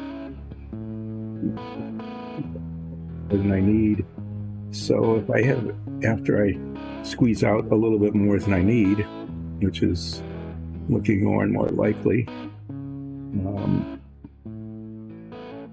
well, let's do another small small block or get started on them so I don't waste the paint.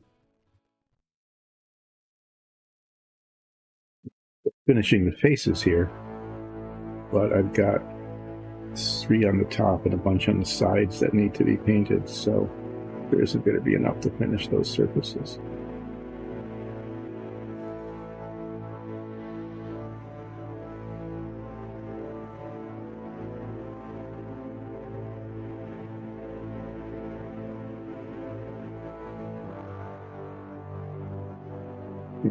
Camera, because it's just a really big piece. So there's that side. There's the other, and I need to do these up top here. These bits on the side, and I need to squeeze out a little more paint to do that. So, let's see if we can get like just a drop or so. Let's see if we can make that last. There we go.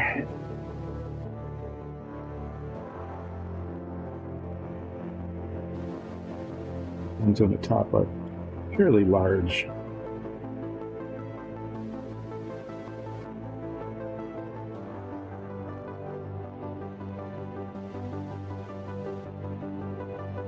It's good to do some on the top because, if you're looking at this, or especially if you're streaming or recording and you got a camera looking down, it breaks up the monotony of the top of the wall. So most of these have at least one on the top.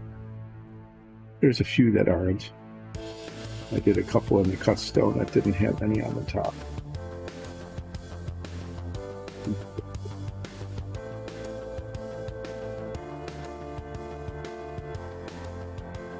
I have more than enough for this, so it looks like I'll be able to do actually a fair amount more. Other wall or something and get that done. And I need to do safe this side here.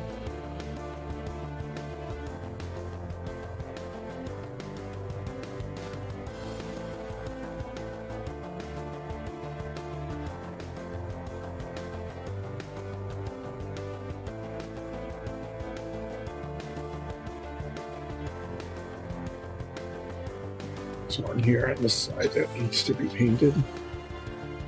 Here.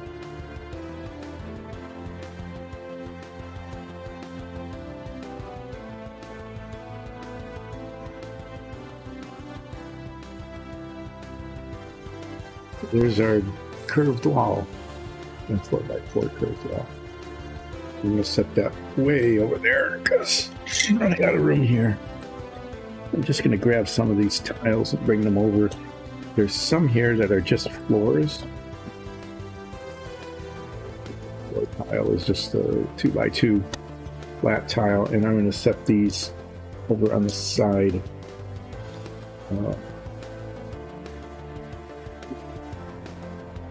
Those don't have any accent blocks on them. Yeah, I'm just going to do one of these 2x2 single walls.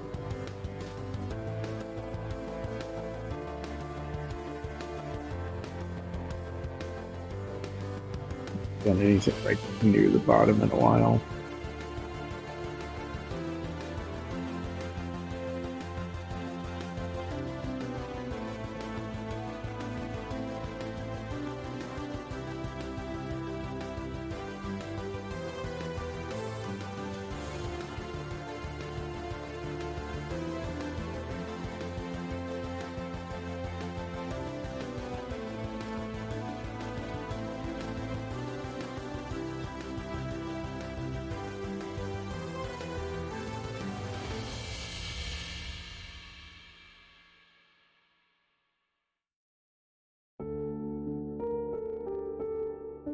Bit of paint goes a long way, especially when it's fresh like that. When it starts to gum up on the bottom of the palette, and you end up wasting a bunch. But not much that can be done about that.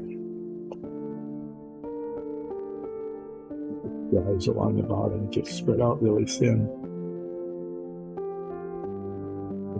These V8 hose, they're squeeze bottles, so you can't can't dip your brush into the bottle. And they keep the paint fresh, but that aspect of it, the palette that can't be used is, you know, and it's not like these paints will break you. When given the volume of paint compared to like buying a gallon of wall paint or something, they are pretty expensive. But anywhere from like $2.50 to $6 a bottle, depending on the color. And that depends on not so much like the color itself is more expensive, but there isn't any in stock because everybody bought them. So sometimes certain colors are really hard to come by, and there's a premium because the dealers know that there's like 6 bottles left in the country. And shipping from Italy for, they'll charge you €3 for the bottle of paint and €17 to ship it.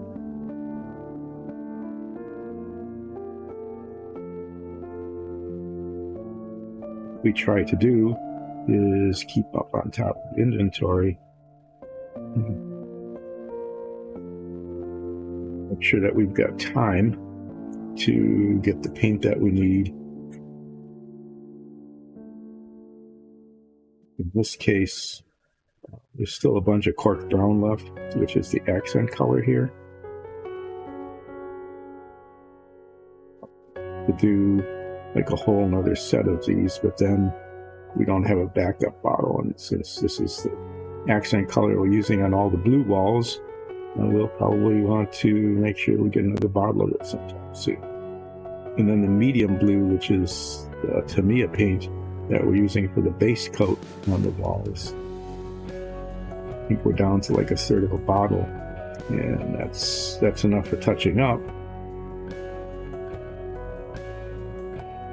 But we really need to pick up, like, look at that, I'm like even a fraction of a drop short, maybe being able to finish this. We'll see if we can just like sort of dry brush enough off of this, because last thing I'm gonna do is, yeah, right, we can't get that last little bit right.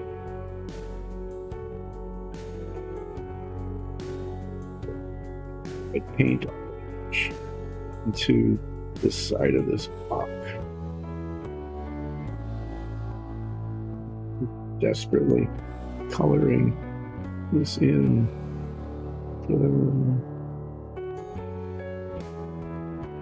Week before the break. Okay, so that block's just gone. Put this up over there, which is our new storage area, because all the stuff to my right is filled up. So I'm going to wash off my brush here, and then I'm going to take like about a 15-minute break, and we'll be back. And yeah, so left. We'll continue to tackle those, and hopefully there'll be enough time left to at least get the brass on the cauldron and the outline of the sigil.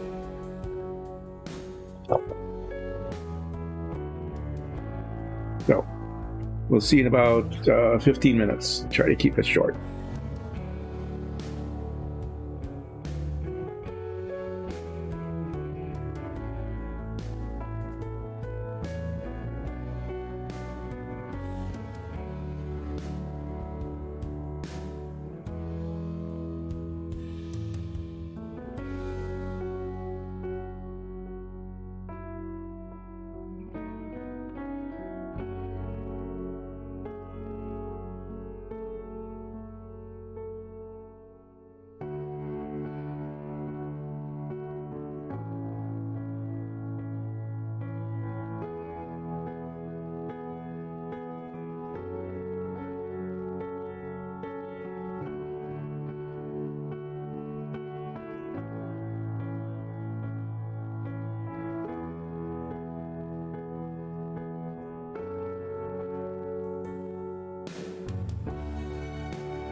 Hello. It took a little longer than I thought it might.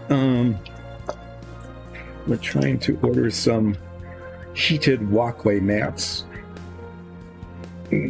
for outside. Just a short pathway with a couple of steps, and these mats that we found, we bought a couple last year. They work really well. Keeping the snow off so you can walk across it to a hot tub, which is kind of a cool thing to have. And not go sliding or slipping or walking in 8 inches of snow. Anyway, I was doing an online chat, seeing if we could get what I wanted to get. And they're going to send back an email later. Anyway, it definitely became an issue with this blizzard. Can hardly walk anywhere out there through the 8 inches of snow that has already accumulated. So, let us paint some more blocks.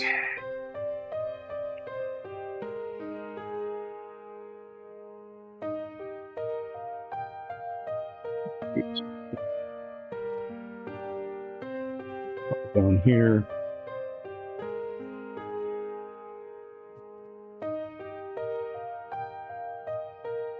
It's going to be a little on the asymmetric side.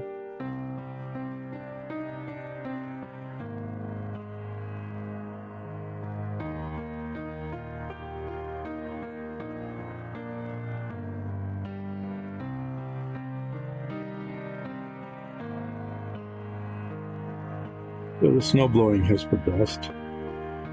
It took about an hour to do half of the driveway. Take about an hour to do the rest of the driveway. It's really wet, heavy snow, and there's a lot of it.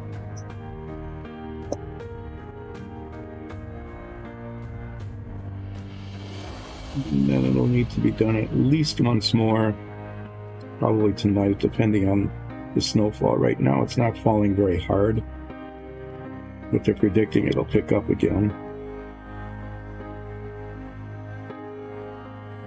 We'll see.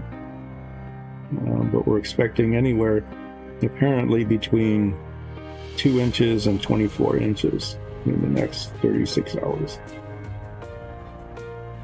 A lot of it just depends on how hard the wind is blowing, what the temperature of the air is, how much moisture it picks up over Lake Michigan, and then where it drops it. I mean, there might be a lot of moisture in the air coming off the lake, but if it drops it all right on the lake shore, then it won't get here, and we won't get very much of it. But places that are 30 miles to our west could very well end up getting like 2 feet. Anyway, that's lake shore, lake effect snow. Those of you who live downwind of the lakes, and I know that there are places in New York and Pennsylvania and even Ohio that are really getting blasted by this.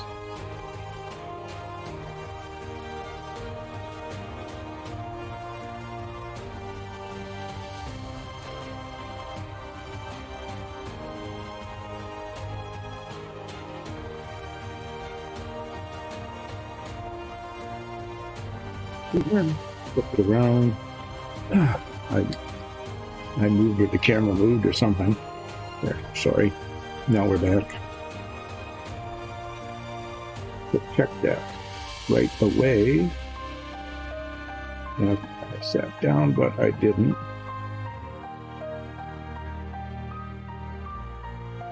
But those of you who have watched me paint in the past are used to seeing it be off camera because this is what happens. Painting, I don't look up at the screen, and there it is.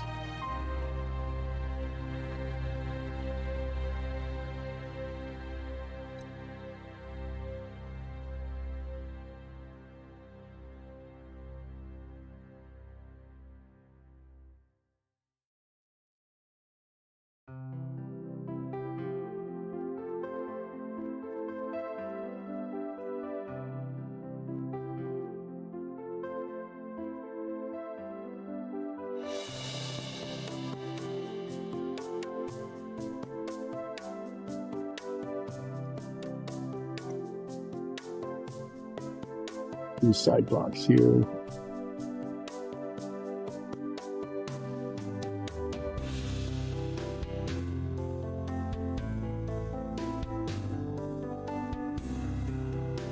I guess the roads.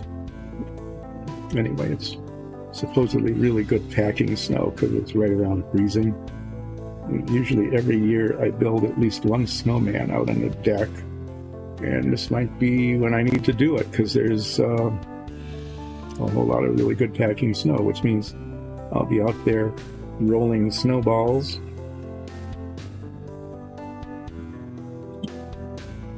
Getting myself soaked in the snow, coming in, and wishing I hadn't. So let's see. Okay, I'm going to do one with the sigil here.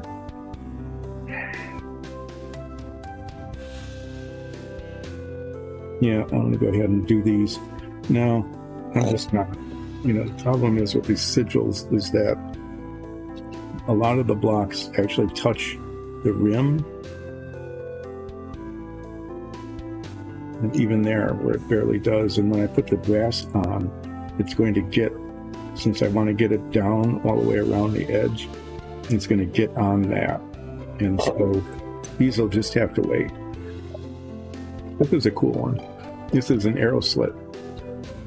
It goes in like that, and you have that little slit on the other side.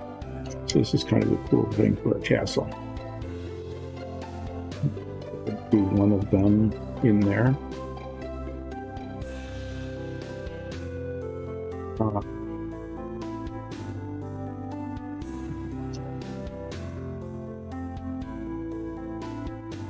These are a little bit hard to do because you're getting in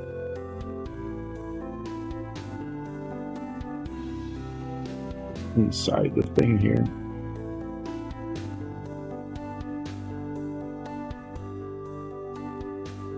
Wanting it to get even though it doesn't, you can't really see it.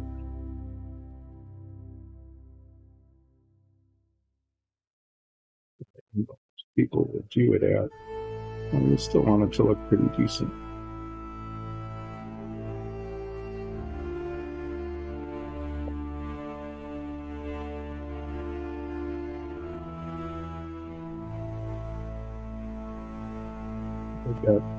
There's another one of these somewhere. I'll probably grab that and see if I can do it next. Like this one goes way down in here.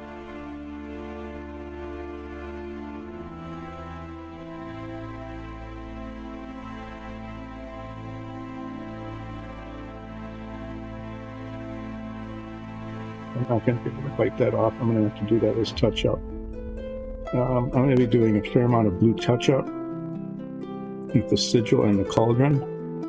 So I'm going to set this one aside as this needs touch-up block. It's at the same time.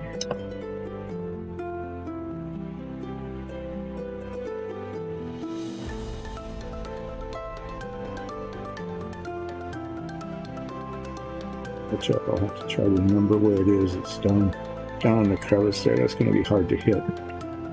But we will do what we can. So on this side, it's this block.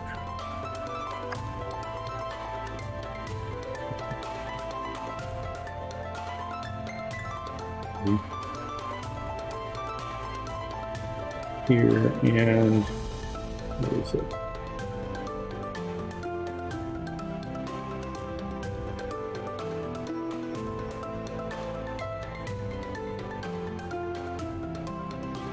You can see it's much easier painting them on this side because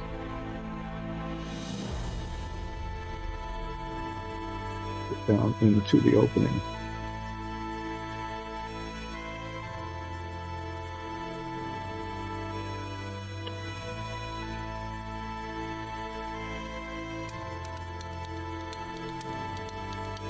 I'm going to get most of this done. Then we're going to paint the brass cauldron and outline of the sigils. And then do blue touch-up where necessary. Okay. And it will be on those areas because I'll be getting grass paint onto the blue areas just to make sure that I cover the things that I want to have covered. And it's just easier to paint up to the rim than down to the blocks. Done that before and that looks okay. And then there's some blocks that need touch up. This is one of them.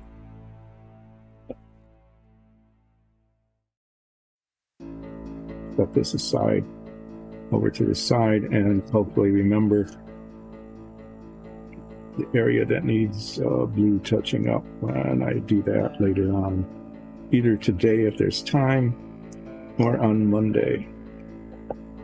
And I come back and finish up these things. I doubt that I'll be able to paint the sigils today, the fire sigils. I can show you what they will look like though, because we have one that was done before. Okay, so that's done.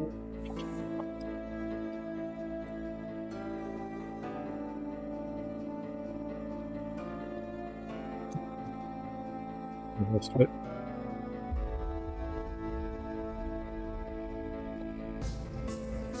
Through the corner here.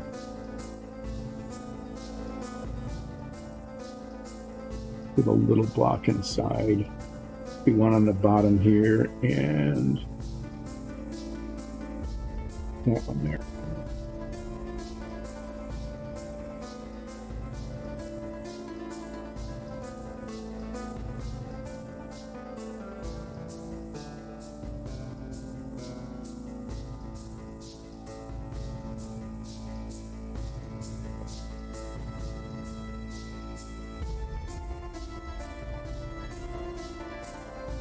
No. Well, no, because it looked like it would be hard to do. No better reason.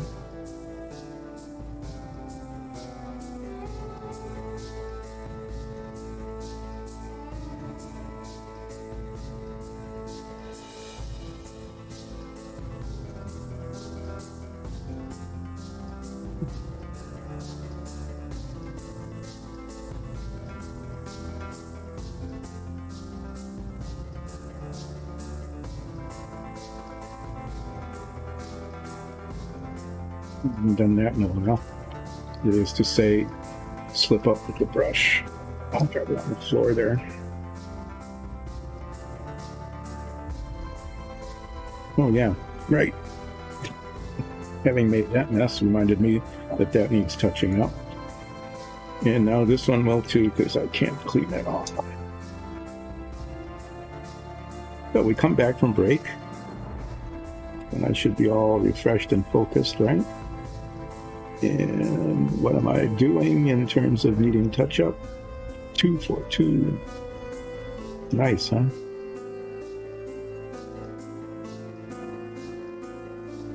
Two for 2.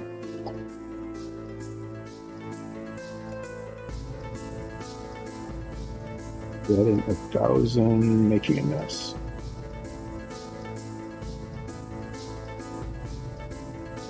You hear me say that a lot on my painting stream.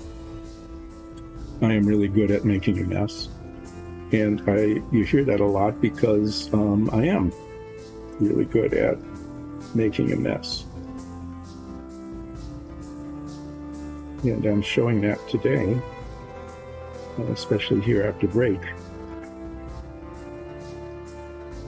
Just marking the ones that need to be painted.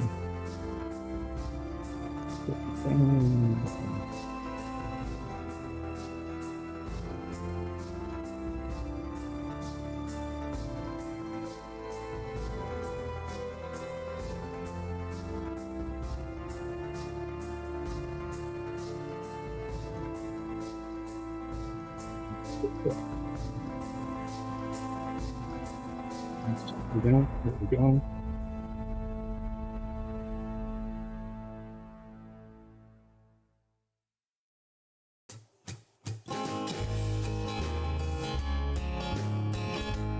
We got a little over an hour, so I should be able to move along here. Actually, I should be able to do pretty well on all of this.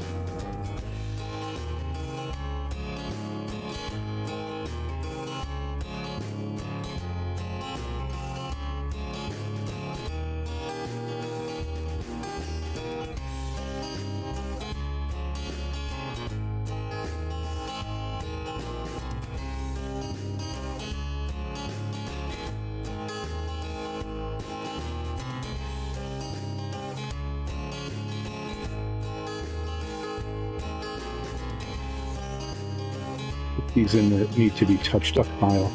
And then at some point in the future, later today, I hope, be able to get the blue veins out and say, oh, what was it that needed touching up? Let me see if I can find it. And I will, and I'll do that, and then these will be ready for washing as well.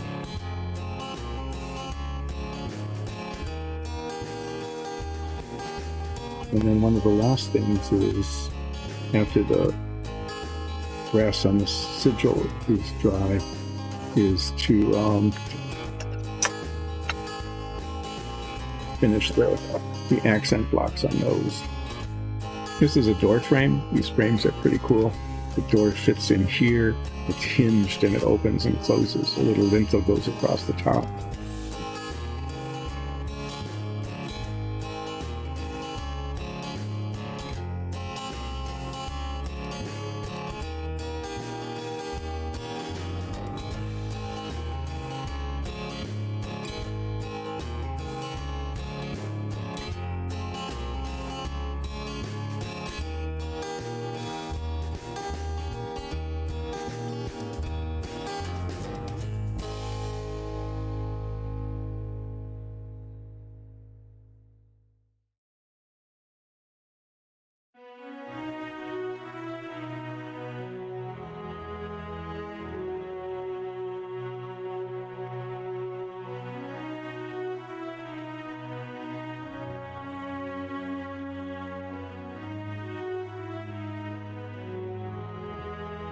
I think some of these,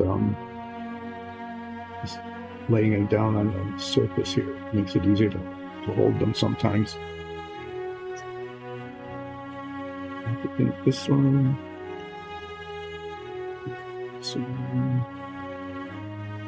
And then on this side, it's this big block here, and this one on the side. Okay. Edges on this. That's what, you know, the door in the middle. That's mainly what it is edges, right?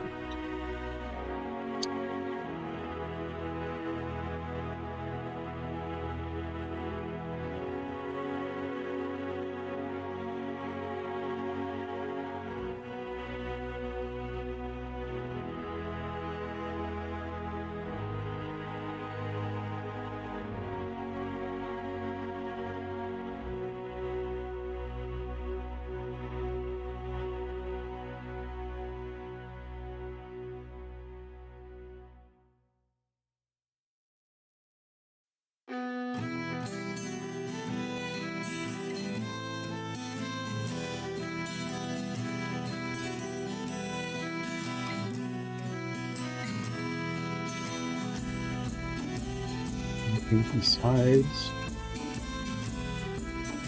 This is where I need to watch to make sure I can get my fingers in it when I flip it over.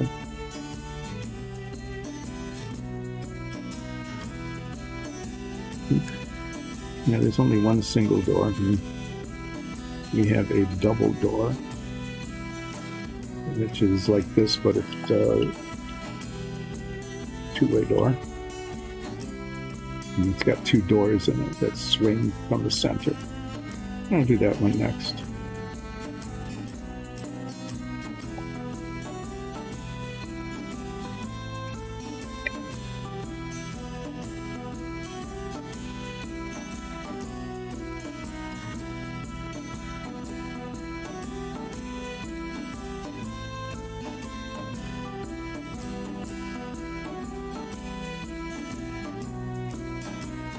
That's how the door works. There's it just fits in there and rotates. So just put this over there. This is the double door. The doors hinge on either side here, and they swing like that. It's really pretty neat. One there. These two. One on the inside. Yeah, that's cool. Yeah, we'll do this up in the corner too then.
Couple of other interesting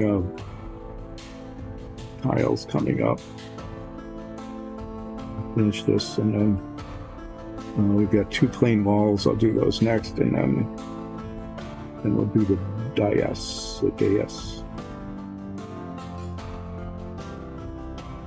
I've done a little bit of it earlier. Had grabbed it.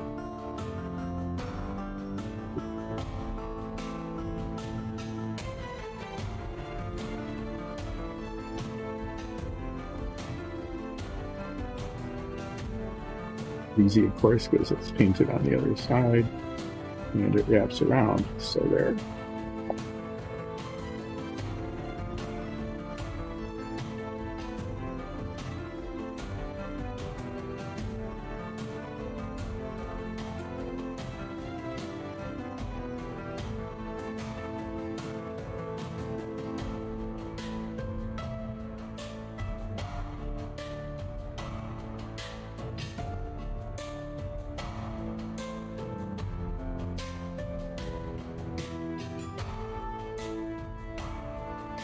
This is a 2x4 tile, so it's a little bit different to hold on to than some of the 2x2s.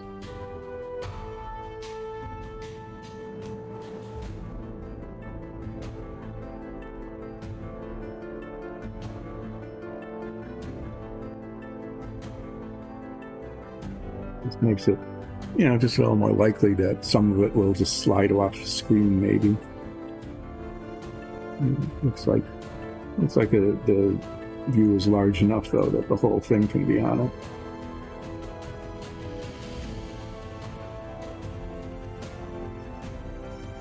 Okay, so yeah. Okay, well, let's do the edges then. Just a little bit here.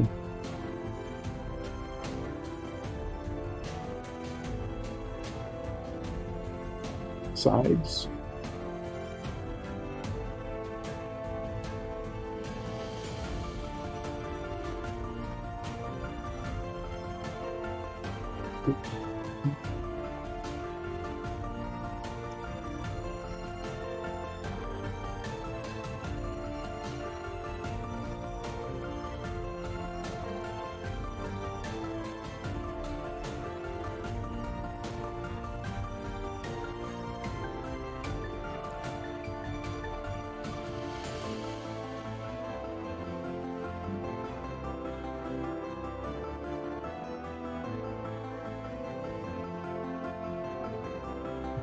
These sidewalks here. Now I'm going to put this one in the touch-up pile as well. And it's not so much that I got paint anywhere. I didn't, at least not so far. But if you look inside the door frame here, even though I did touch-up, I didn't touch that up. And we don't know what color we're going to paint the door frame. It might be wood. It might be metallic. It might just stay as cut stone. It might have just been cut stone door frame. And if it was cut stone, then we would want it to be the same color as the other cut stone. So I decided to paint it all in when I did the touch-up, just in case we were to do the cut stone kind of version. If it's going to be painted metallic or wood, then we can just paint over it without a problem. But if it is cut stone, I want to make sure it looks good. So let's do this. We'll do one up here. Let's do one at the bottom, do a couple in the middle, and then just one over to the side.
I'll start with easy one here.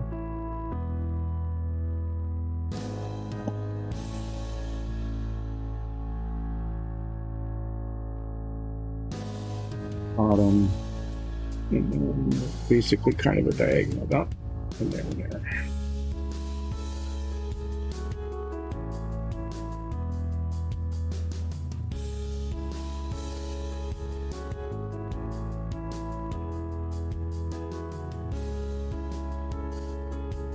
Texture and the back here is really pretty rough. Some of them are different, you know, like this is really rough, kind of porous block. One of those, which one it was printed very smooth. So but this little bit of texture is really nice, because when you wash it, it will really bring the texture out, and it'll look much nicer than, it's not polished stone, it's cut stone.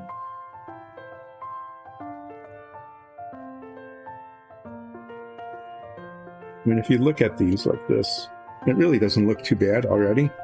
I mean, the colors are really pretty good, but it's when you put the wash on it, which is a really nice, quick way of doing accent. And I was on chatting, I messed up that. Yeah. Really nice, quick way to liven up the otherwise flat color of the base coat. So we discovered that early on as we started making dungeon tiles, just for our own amusement and our own, you know, just playing before we even started streaming, really. We said, oh, what's this wash stuff? Let's try that. And when we did, it came out and looked really pretty. So that needs some touch up in there. Somehow the paint managed to run. And there was a spot actually that didn't get painted that needs a touch up. So this one's going in the touch up pile also. Touch up pile is getting to be pretty big. Before the break, I think I'd gone through like, must have been at least 15 tiles, some of them really big, not requiring any touch-up at all. And after break, I've got 3 that I made the touch-up necessary on, and one that wasn't touched up in the first place. So. But we know we're going to have the blue paint out anyway, because I'll be doing a lot of touching up after I do the brass, the cauldron, and the sigil frame.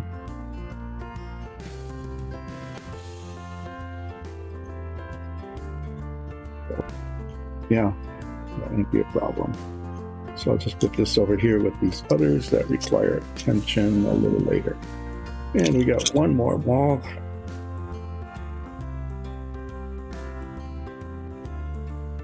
This on the top on the right. I'm going to do a top on the left.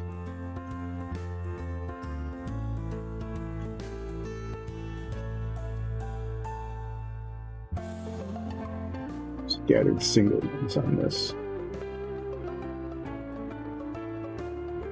Yeah, no, it's only like, I'm only going to do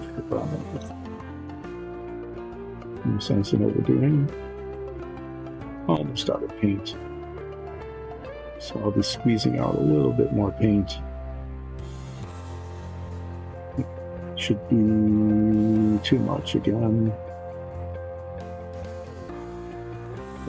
Squeeze out just enough.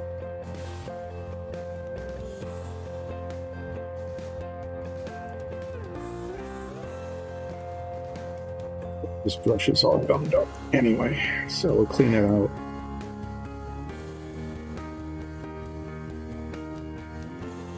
Bit of this paint. Use this one again.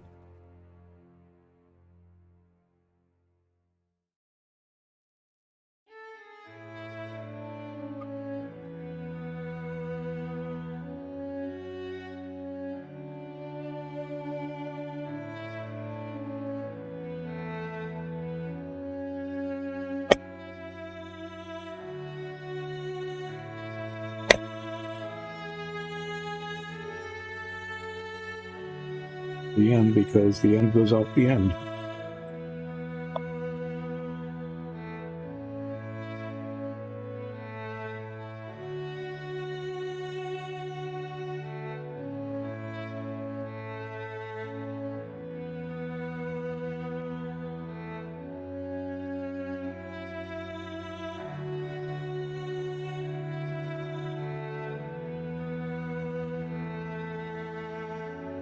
One.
And sucks here that's why there's so many.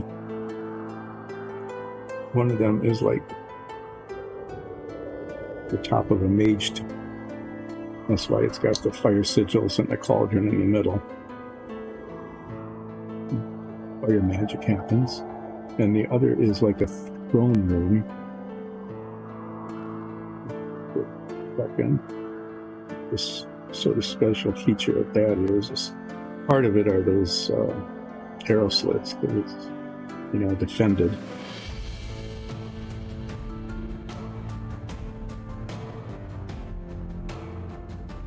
This is what's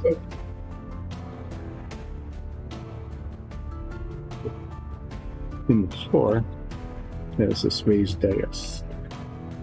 It's this, and I had done one of the stairs earlier that's buried over there in the done part. But the floor is like here. Show it like this. Floor level. And then there's a step up. Dais and a throne sits on here. And that's a pretty cool feature. We've done thrones before, painted them. We made a lot of different ways of doing it. We did one that looked like iron with gold chains.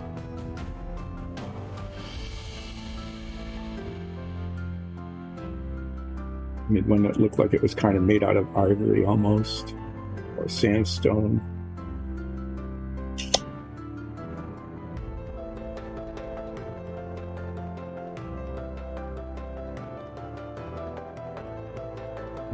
I don't know what color scheme we're actually going to land on. We're like called the production model throne. And the throne is very ornate. It's got carvings in it. It's got chains wrapped around it. It's actually a very cool piece.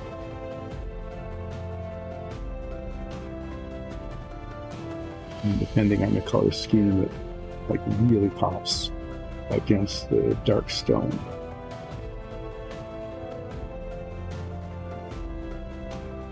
Rotating this, and then I'll turn it the other way and paint the other side of the blocks.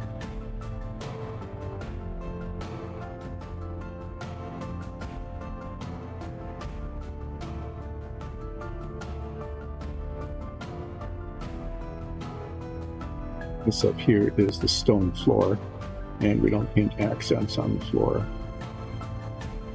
But these is built up on these cut stone blocks, so those do get accented.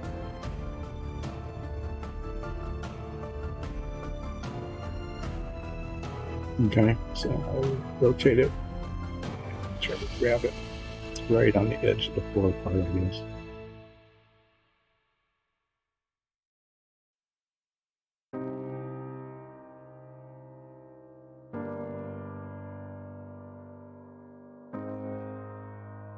This wraps around. There's a cornerstone, so we gotta do that. And I need a little more paint. Put it in the clean one, because that like adhered to the paint that was in there before, and it's got gummed up.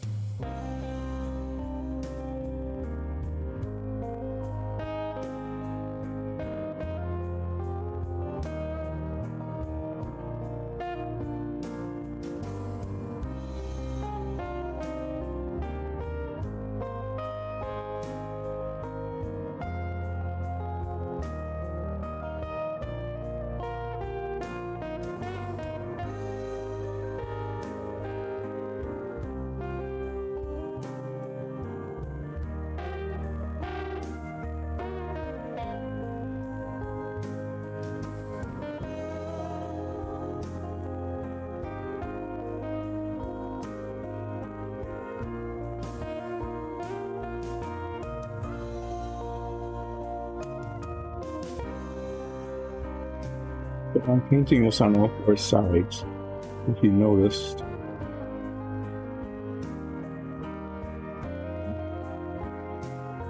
The stair part goes against one of them, so that won't show at all in the back of this or this. But you never know.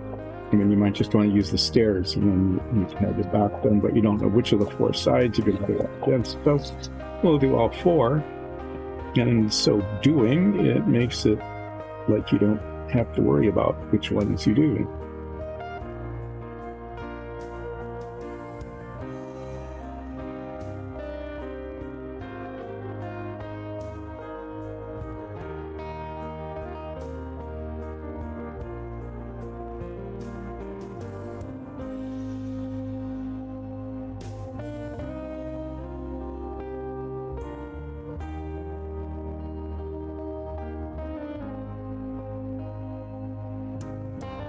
Good, no matter what orientation you put this particular piece. Most of these blocks are designed that way so that you can paint it that way, so you could use them in any orientation you want, even like an end wall, just stopping, you know. like a broken building or bombed out building or something, or an unfinished building. You might just have a wall.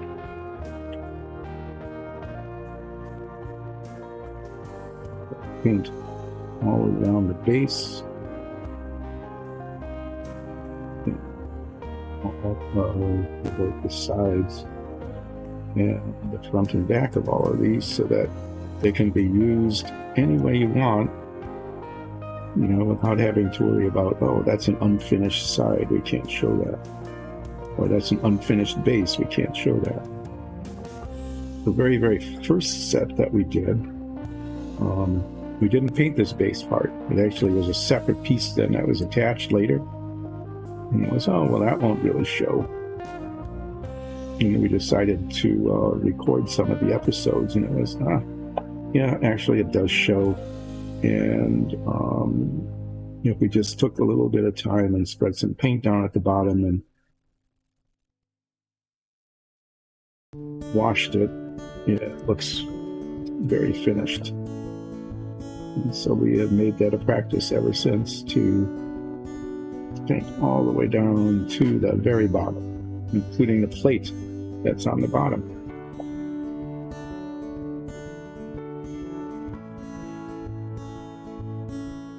If you wanted to, you could take a piece like this and just stand it all by itself. And it looks just fine in all these different directions. Now we've got this last one left. Paint one of the blocks under the stairs here. Do a couple here. And do 2 on the back. Way more than I needed 2 on this one, but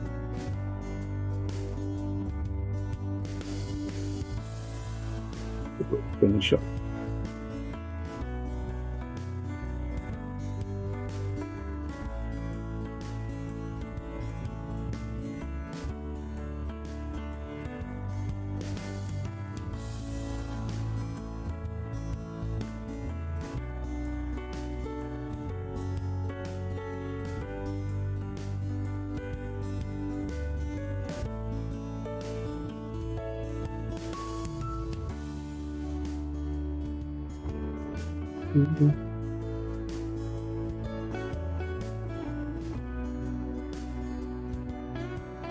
So, front.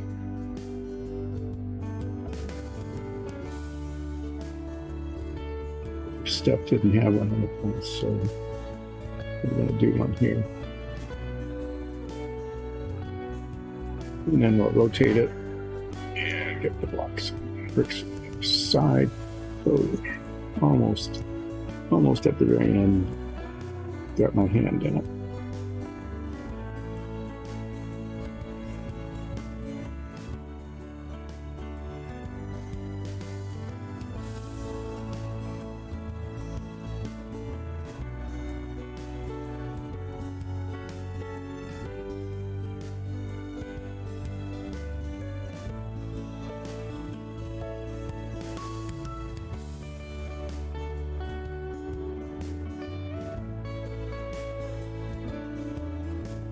Just looking at this, and there's a gap right at the top there that I missed when I did the touching up. So since my touch-up pile is huge already, I'm going to put this one in it and try to remember that that is the problem right here too. It looks like I just never picked this one out. I mean, that might be possible. I might have just missed it because I missed that and there, and a huge area across the top. And that all needs some touching up.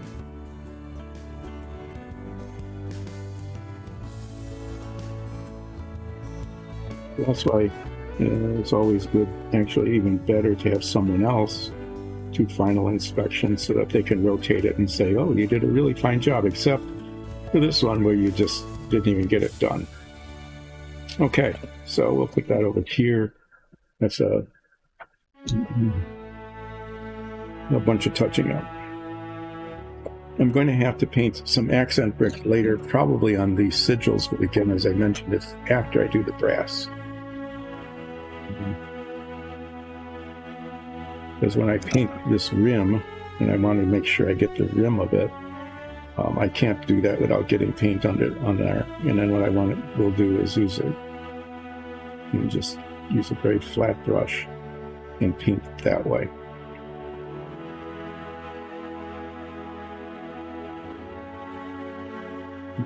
Teenier little touch-up brush to do that. So we got 3 of these sigils I'm going to be painting. Let me show you the finished one here.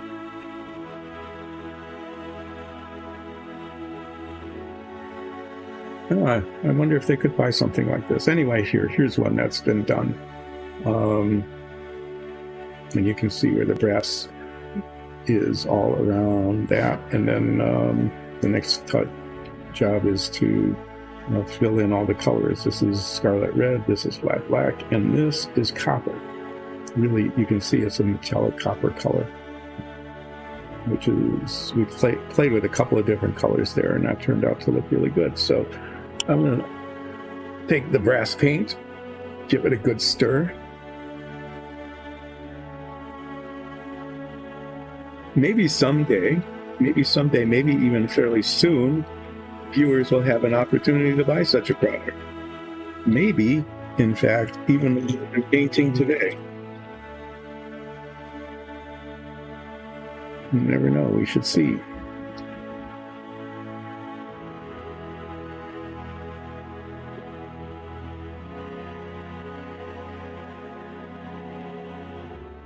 These sigils, I mean, they don't look that much, but if you look at it, there's a lot of surface area that needs to be painted this brass color. Not just the outer rim, but there's just a lot of these flames. Just like I did with the blocks, the bricks, and look at it from one side and paint them in, and then flip at it from the other side and paint it in. And I'm getting it all the way down, onto the base there, because the other colors will get painted in onto that.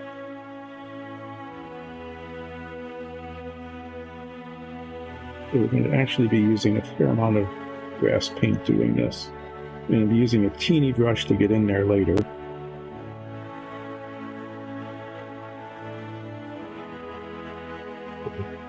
This is in here, and of course, there'll always be touch-up in the other direction too. Like I'll get red paint probably right on the end there, right? I did that once, as I remember. When I was painting the other ones, that one that I just showed you, it's right on the tip. Big blot of red paint, which then need to be touched up.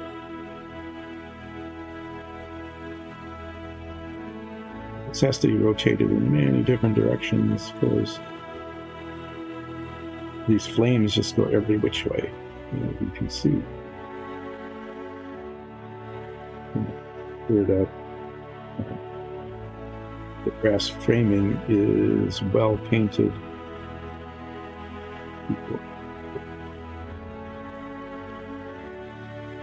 Not so much right on the very surface, that's easy to touch up, but getting it down into these other areas, that's a little bit.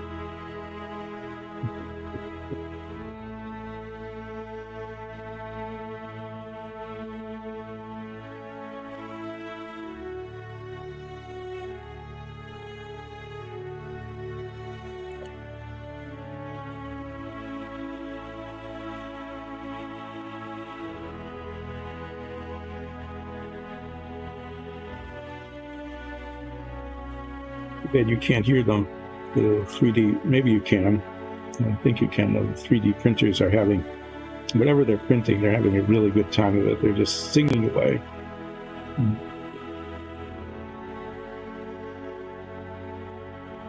But really hard and fast, and having a great old time making squeaky, singing noises.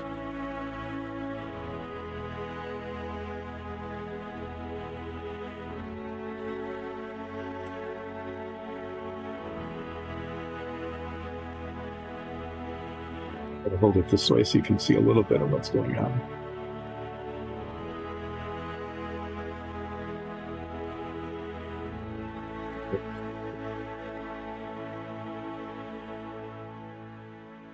Right. Yeah, okay. Need to get little bits of red in there. So I'll be touching up this, I'm sure, doing some surface touch up. Almost certainly. After we get the color in on the sigils.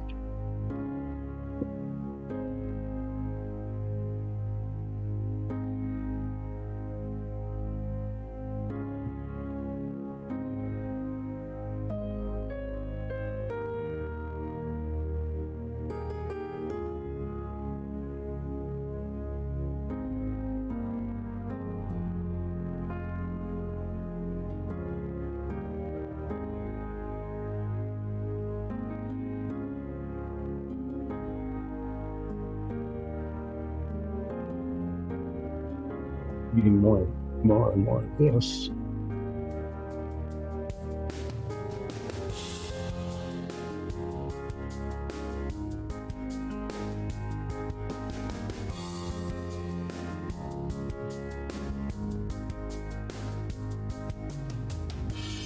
Here.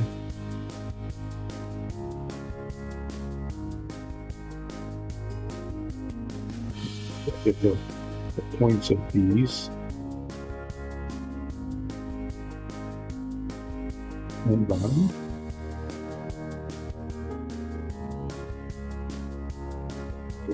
These.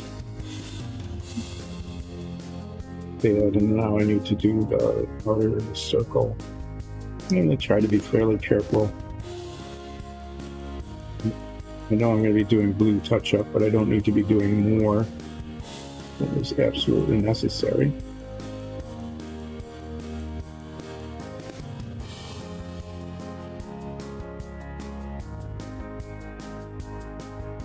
But you can see, even though I'm being careful, it just kind of just gets it right around the edge there. It gets right onto the blue. Tiny little bits of it. That's easy to touch up with a tiny brush, but it's hard not to get that on there, and yet get the rim painted.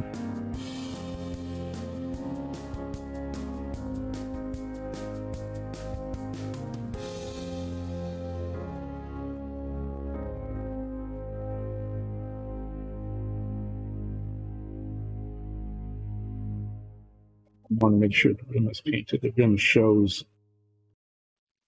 pretty obviously when you look at it, but it's on camera because it's raised up off the surface quite a ways. But even though, see, even there, it just gets so you don't need it, and there it is. So I'm just gonna rotate this in all different directions to make sure I didn't really miss too many spots.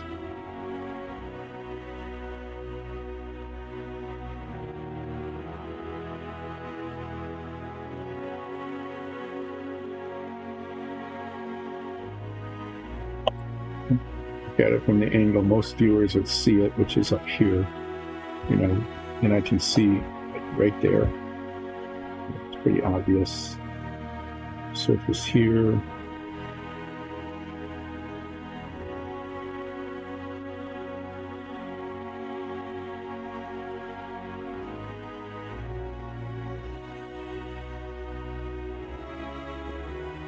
This is pretty well covered.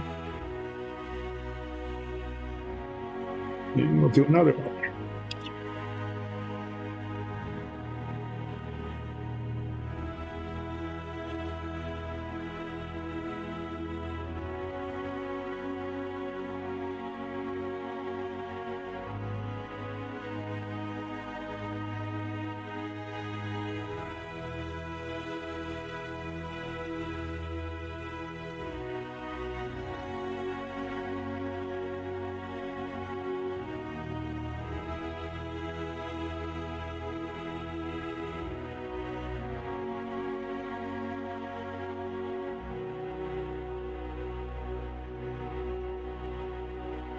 I got a little quiet there. I didn't have much to say, and just grass paint on all of these flame points.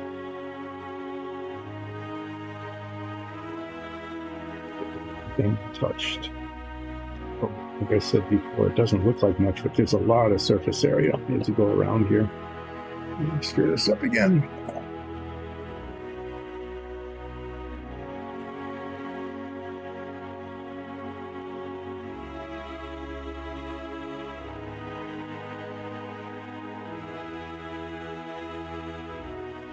Much is in there, it feels like it's getting toward the empty side.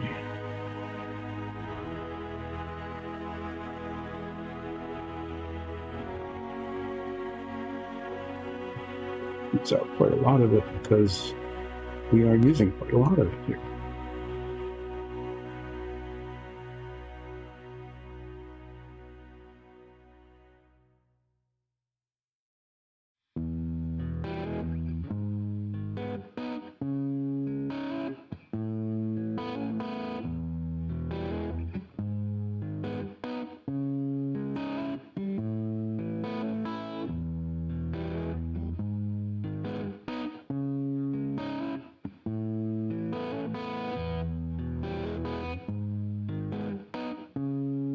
Inside of the ring.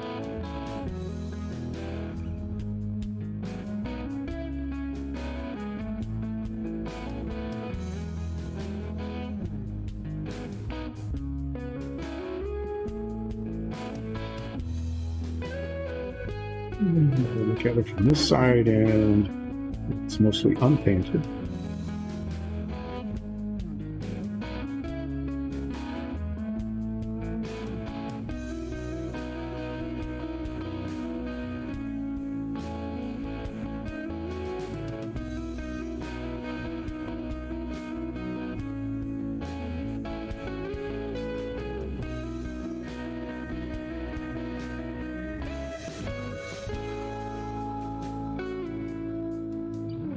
Yeah, so these sigils, you know, each of these sigils can probably take almost as much time to paint as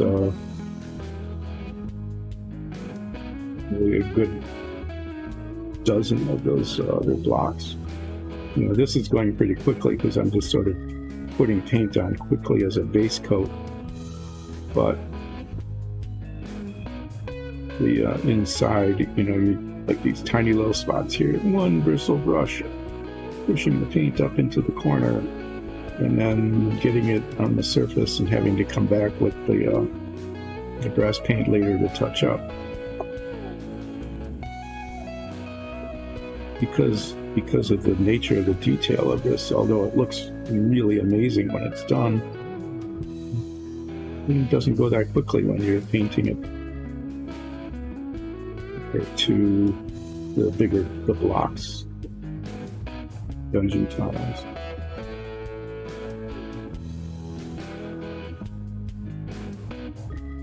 Got this in the top here.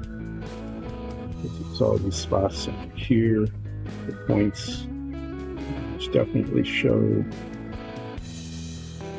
inside here.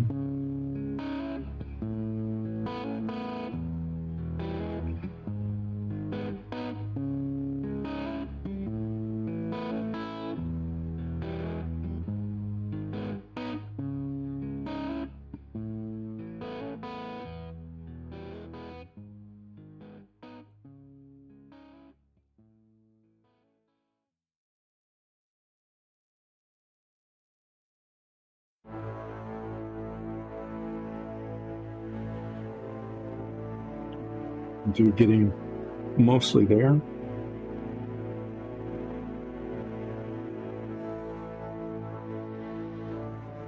The inside of the rim, especially in the bottom, that will show pretty clearly. Okay, now we'll do the outside of the rim.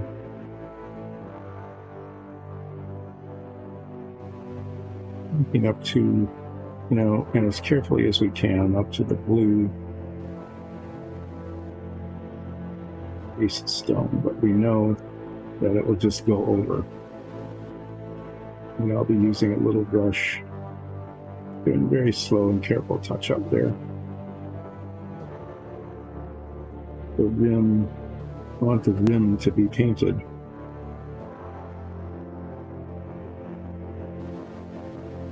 And basically on the stone, we just want to get it right on up to the edge.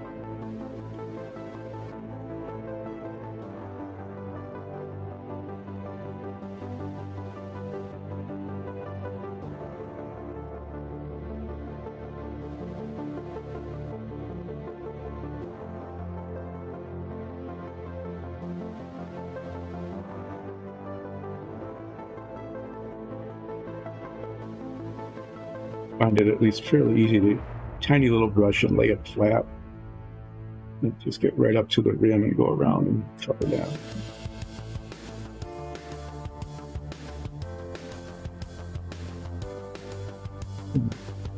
Less careful with this than I was on the first one, I guess. And I'm just going to look all around different orientations to make sure that frame, the raised frame is covered.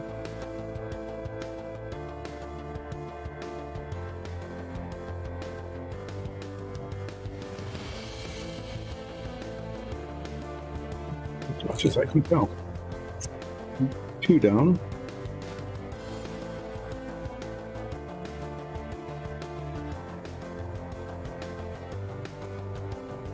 Third one. Same deal. Get it all. Flames.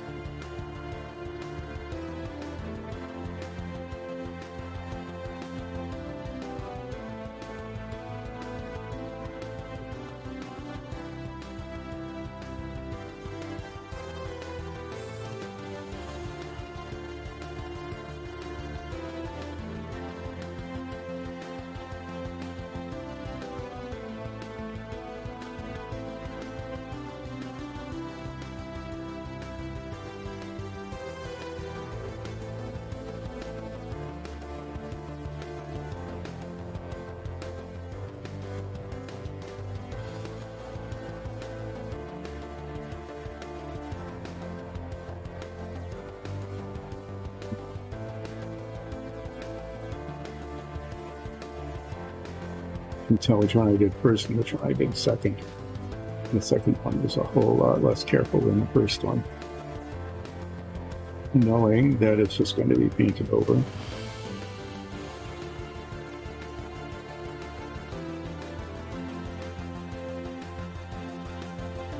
Basically wanting to make sure that it's right down to the surface there.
When I start putting the color in, the red and the black and the copper, I'll be using a very small brush. A little teeny brush. With like 3 bristles on it.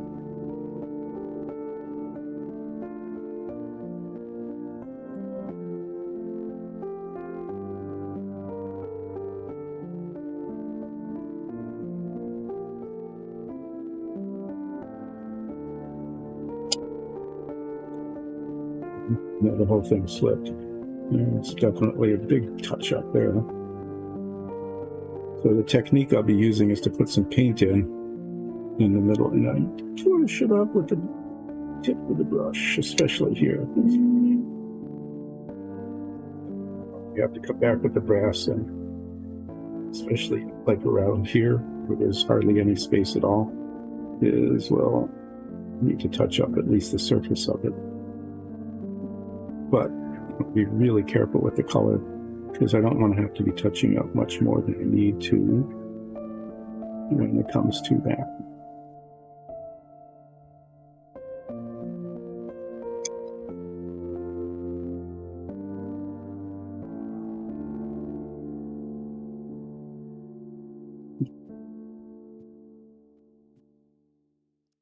Here, areas that didn't get painted, which is why we keep moving things around.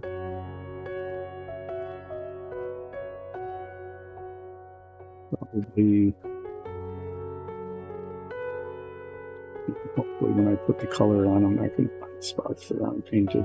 But if I am, then we'll just have to do it. Okay, so now I'll paint the rim.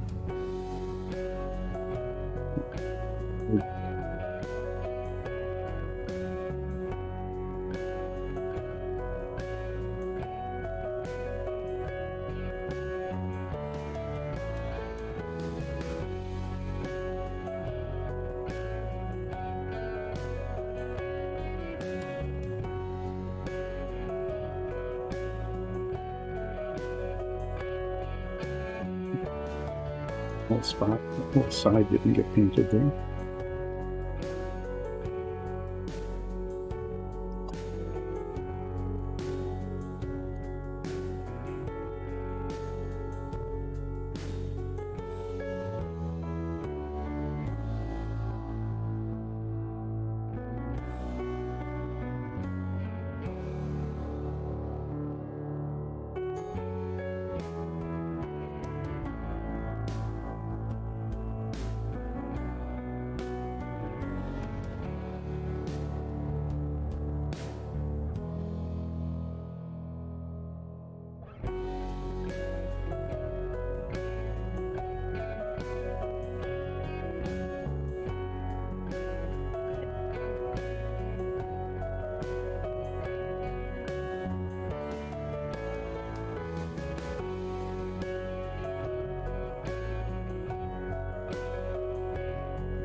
So we'll just take one more quick look around.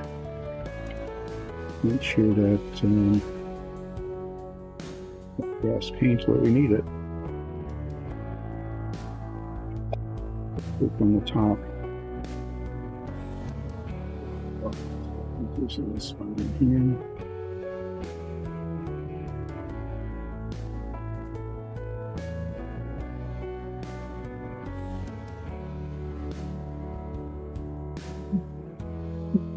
Except for the blue getting mucked up. It's not too bad. Now, what we're going to do is the cauldron.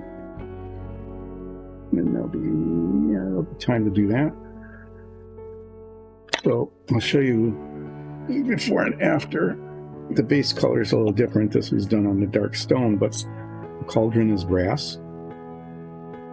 You can see how nice it looks once it's painted. And it's a fire thing, so we have a flame, and the wizard can go, or mage can go, flame on, and the flame goes on. It's held in by a magnet, so you can move it around once it's done. Yeah, that's how this is going to look, and there will be a flame, maybe not this one, but there will be a flame for that as well. Anyway, it will end up looking like this, but now I need to turn this brass. And what I'm going to do is, I'm going to need a lot of brass paint. I'm actually going to get, because of the big surface area, I'm going to take this big brush and just paint it. In fact, I might just squeeze the paint on, so you don't waste it on the palette. I'm just going to squeeze a bunch of paint in here. Yeah, best technique probably, and start spreading it around.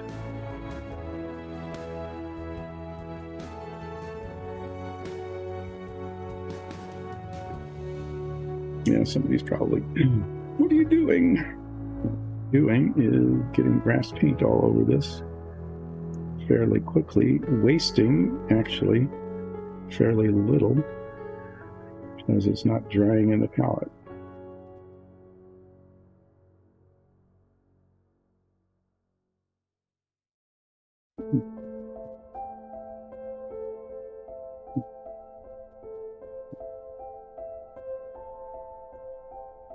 Need a second coat, so we're just going to start painting the outside. I am not necessarily going to be very careful with this. Now, let me put some in here. Because I'll be touching up the base. I need to get down there, and I really can't do that without getting it onto the base blue. So I'm not even going to try to be exceptionally careful because I know I'm going to be doing a lot of blue touch-up, as I keep saying. And I keep saying that because it is true. So I think this actually probably will need a second coat. The paint is a little bit translucent.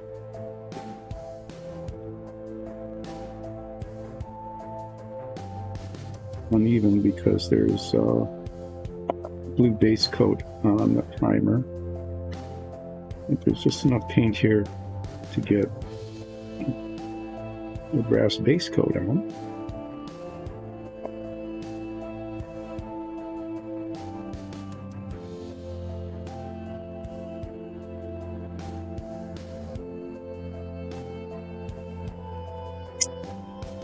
Just going to let that dry. And if there's time, we'll put a second coat on yet today. We'll see how quickly this dries. I think it dries pretty fast.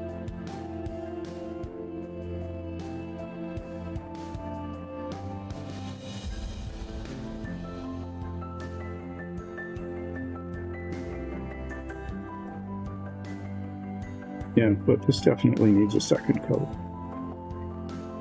So we'll cap this up. And I'm going to get the blue out. Let's let that sit in there. Shiny, huh? This is the medium blue that we use for the base coat of the walls. And I've got all of these, either because I made a mistake or because it wasn't covered in the first place, need to be touched.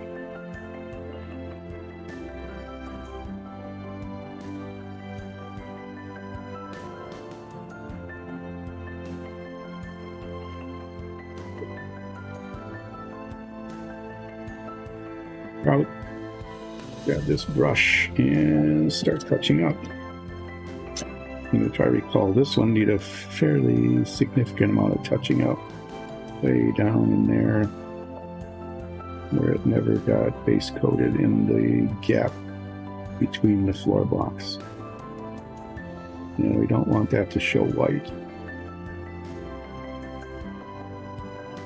Paint in there, and then make sure that we're covering the like that, the edges. And since I've got this out and I'm looking at it, I might touch up spots here and there. If I remember, there was a gap between some of the stones.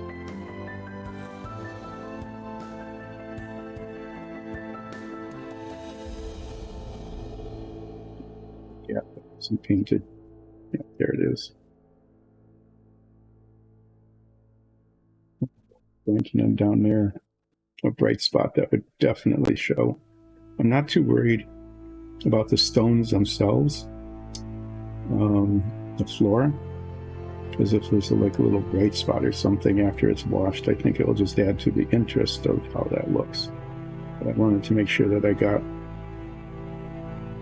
that gas between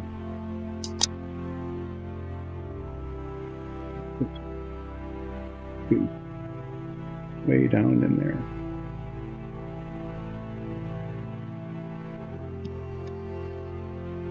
Yeah, there it is. I'm gonna just check that to see if we don't have the same issue. There's a little bit of one up here.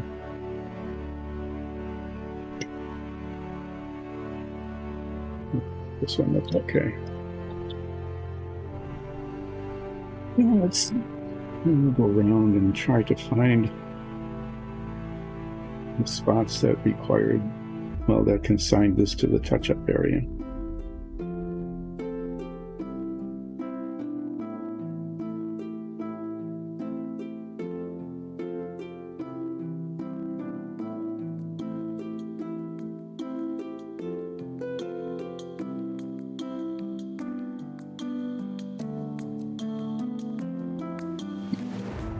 Paint over the edge here.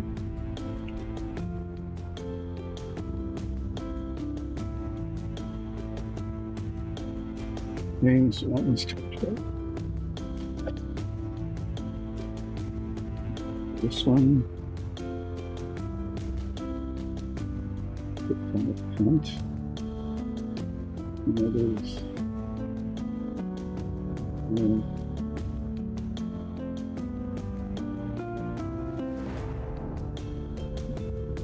More on this one than there is.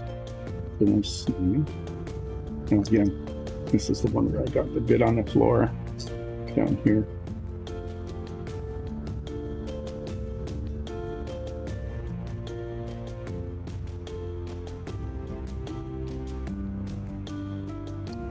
And it goes in the funny hollow. Here we've got 50 down there.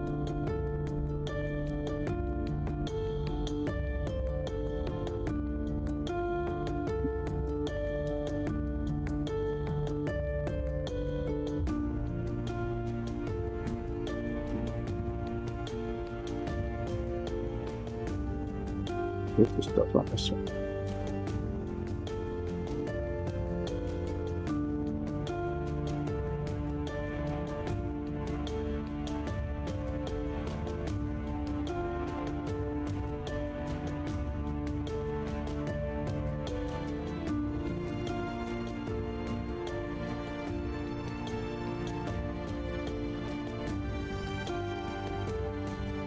Okay, and then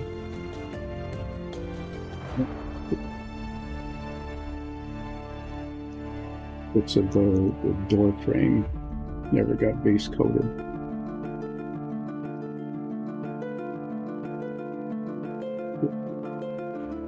In case we decide that they are going to be stone colored, which they may or may not be. They might be metal, they might be wood, but this gives us the option without having to do more painting. So there's the touch up there. Set those aside.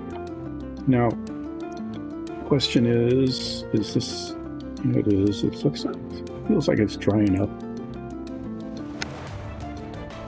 Get the tiny brush.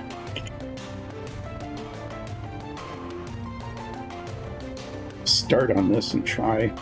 And what I'm going to be doing is here around the edges is taking this little bitty brush and seeing if I can't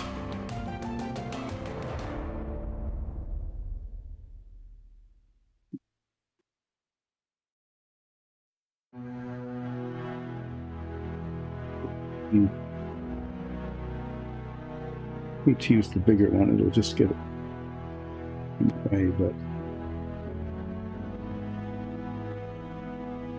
this is that's going to take forever. Okay, I'm going to have to get the other brush out and just lay it really, really flat and be careful with it. What I want to do is get the paint, the blue paint, up to where you can see where it's over the edge. You paint on the brush.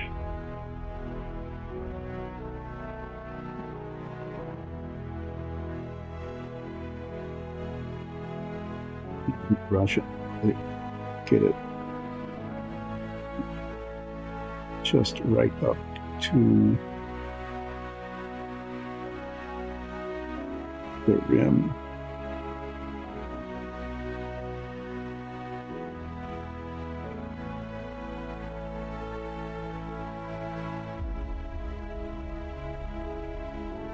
be on the stone. Yeah, so like that, that's not bad. You just need to do this all the way up. The good thing is, even though I'm painting this tiny little bit, it's important to have a fair amount of paint on the brush, because otherwise there isn't enough paint to come off of the brush.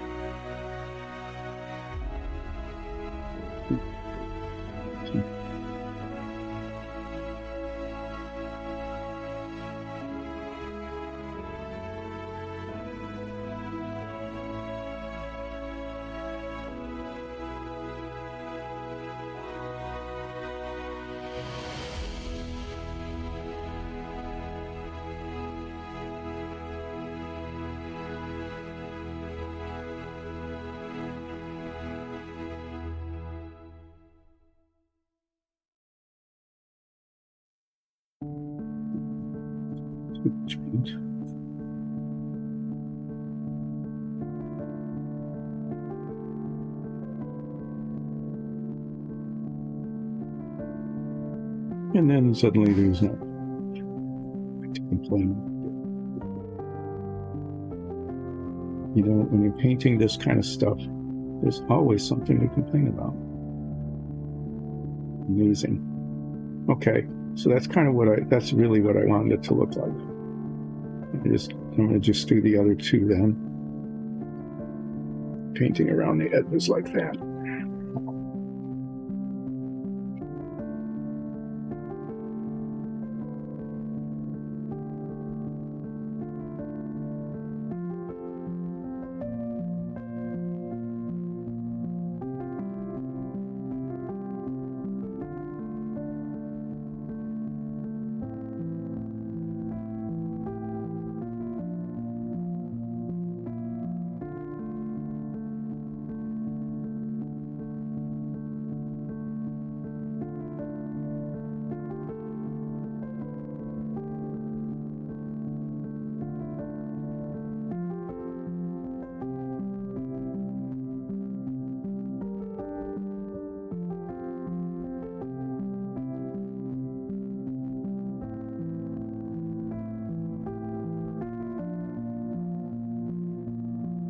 What I want to be able to see is the rim. I don't want to see the rim bleeding into the stone.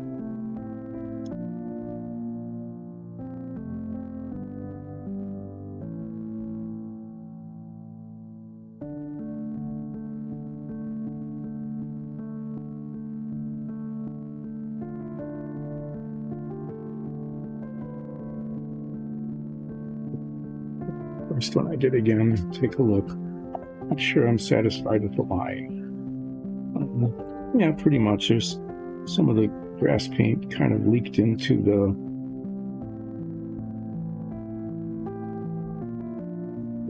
between the stones. That's why I'm checking it, just to make sure that I am okay with the way it looks.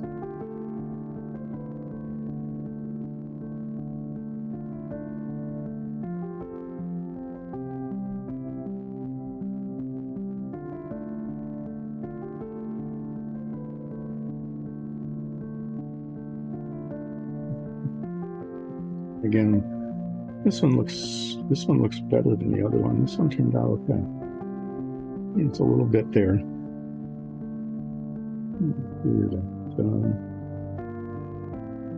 Side that I want it to be in a little bit further. Okay. Get this last one. This one I just slopped all over. Obviously, it was near the end, huh? Well, I'm really painting over it anyway, so what the heck? Let's just get paint everywhere.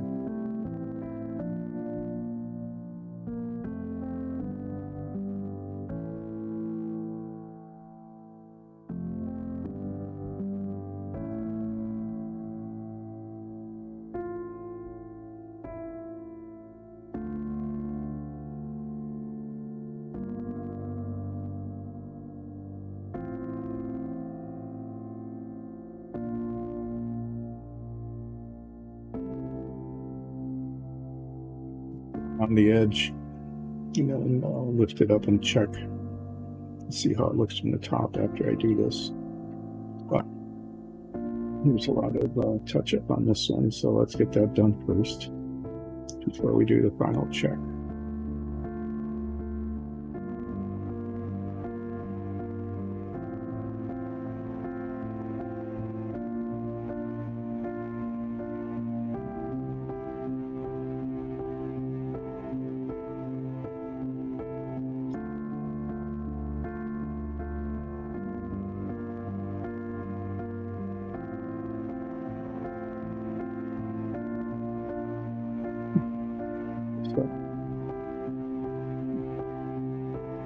Yeah, that one turned out okay.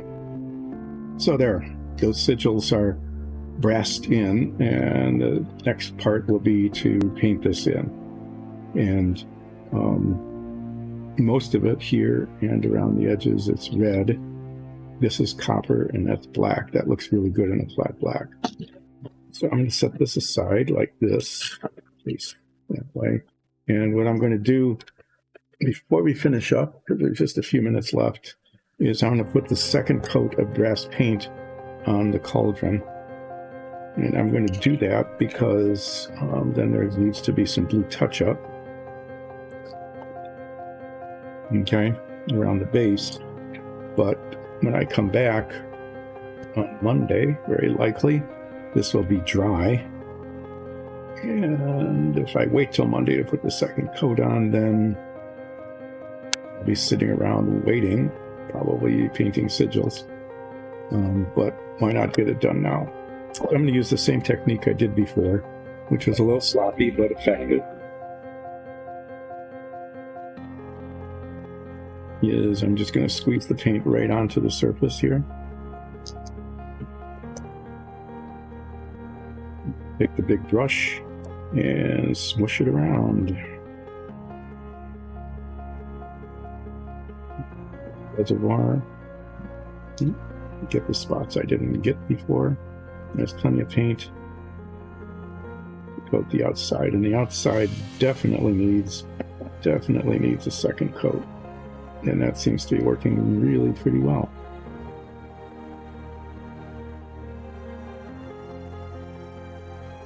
Yep, that was, not the most beautiful technique, but as it turns out, effective. Didn't waste any paint except the stuff that is soaked into the brush. And I managed to get a really good coating on the surface of the cauldron.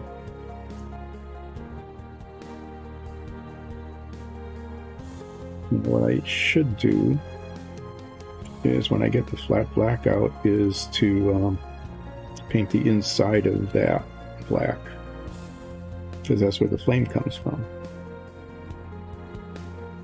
Make sure I got the outside covered.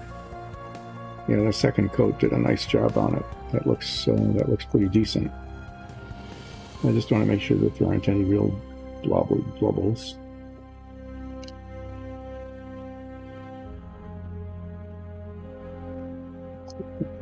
The brush here with the other brush, and just in case I never get around to doing it with a different color, I'm going to paint the inside of this thing brass as well, just so that it is coated. There, that looks good. So yeah, that came out pretty well. I just need to do the touch-up around the outside with the blue when it comes time to do that.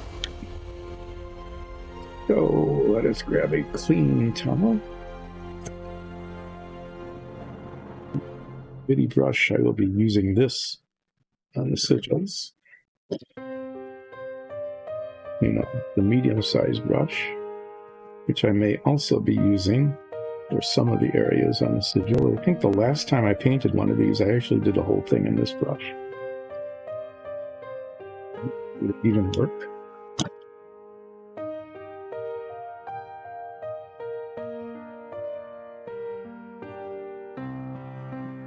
Get paint in there. And you have to touch up the outside. I might end up using this depending on how well this pushes the paint around.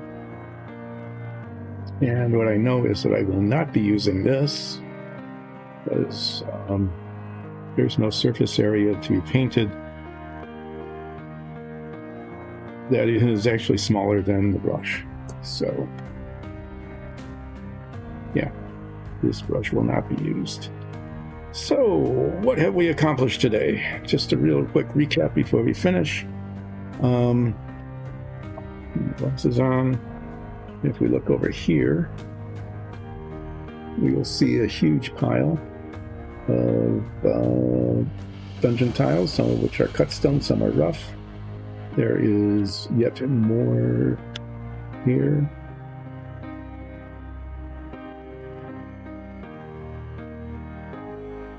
Sigils way over there. Oh, yet even more. So I've got all the accent bricks done. What we will be doing on Monday is finishing the touch-up on this to get the blue out and see where I got the brass paint sloppily all around the bases. I'll just be touching that up with a small brush and getting the blue back on. This will be pretty much done. When we do the washing, because a flame comes out of here, there will probably be, I don't know if you can see it there, you know, some dark wash on that to make it look like it's been, you know, sooted a little bit. And then we're going to start painting these sigils, and each one of the three will look like this. We'll be using Scarlet Red, which is a really nice deep red. I don't see any reason. We have other reds. We might want to see if somebody thinks that we might want to try a different red. But this is copper and nice flat black. So this is set and this is set. And we'll check the reds to see if we want to do a different red or not. Because we've got like 4 reds now, but I think probably not. The other ones are really pretty bright. So right now, we'll be signing off. That's what we'll be doing on Monday, is a little touching up and some sigil painting. And then maybe we'll start washing the tiles, the stone tiles. We'll find the dark gray wash and practice a little bit with that and see how it goes. So yeah, thanks for joining in. Hope you enjoyed being relaxing and learning a little bit more about the dungeons that we're putting together and watched paint dry. So if you're stuck in the blizzard, be really careful. If you're not, that's good. Have a nice weekend. And oh yes, 2 things. One is check out our Dungeons and Dragons campaign. Sunday we stream at 2. That's really a lot of fun. It's going along pretty well. Nobody's died yet, at least among the party. And if you like what you're seeing either here or there, join us at patreon.com/diceanddungeons, patreon.com/diceanddungeons, and give us some support. We really, really appreciate it. Thank you. Have a good weekend. Be safe, and we'll see you on Monday.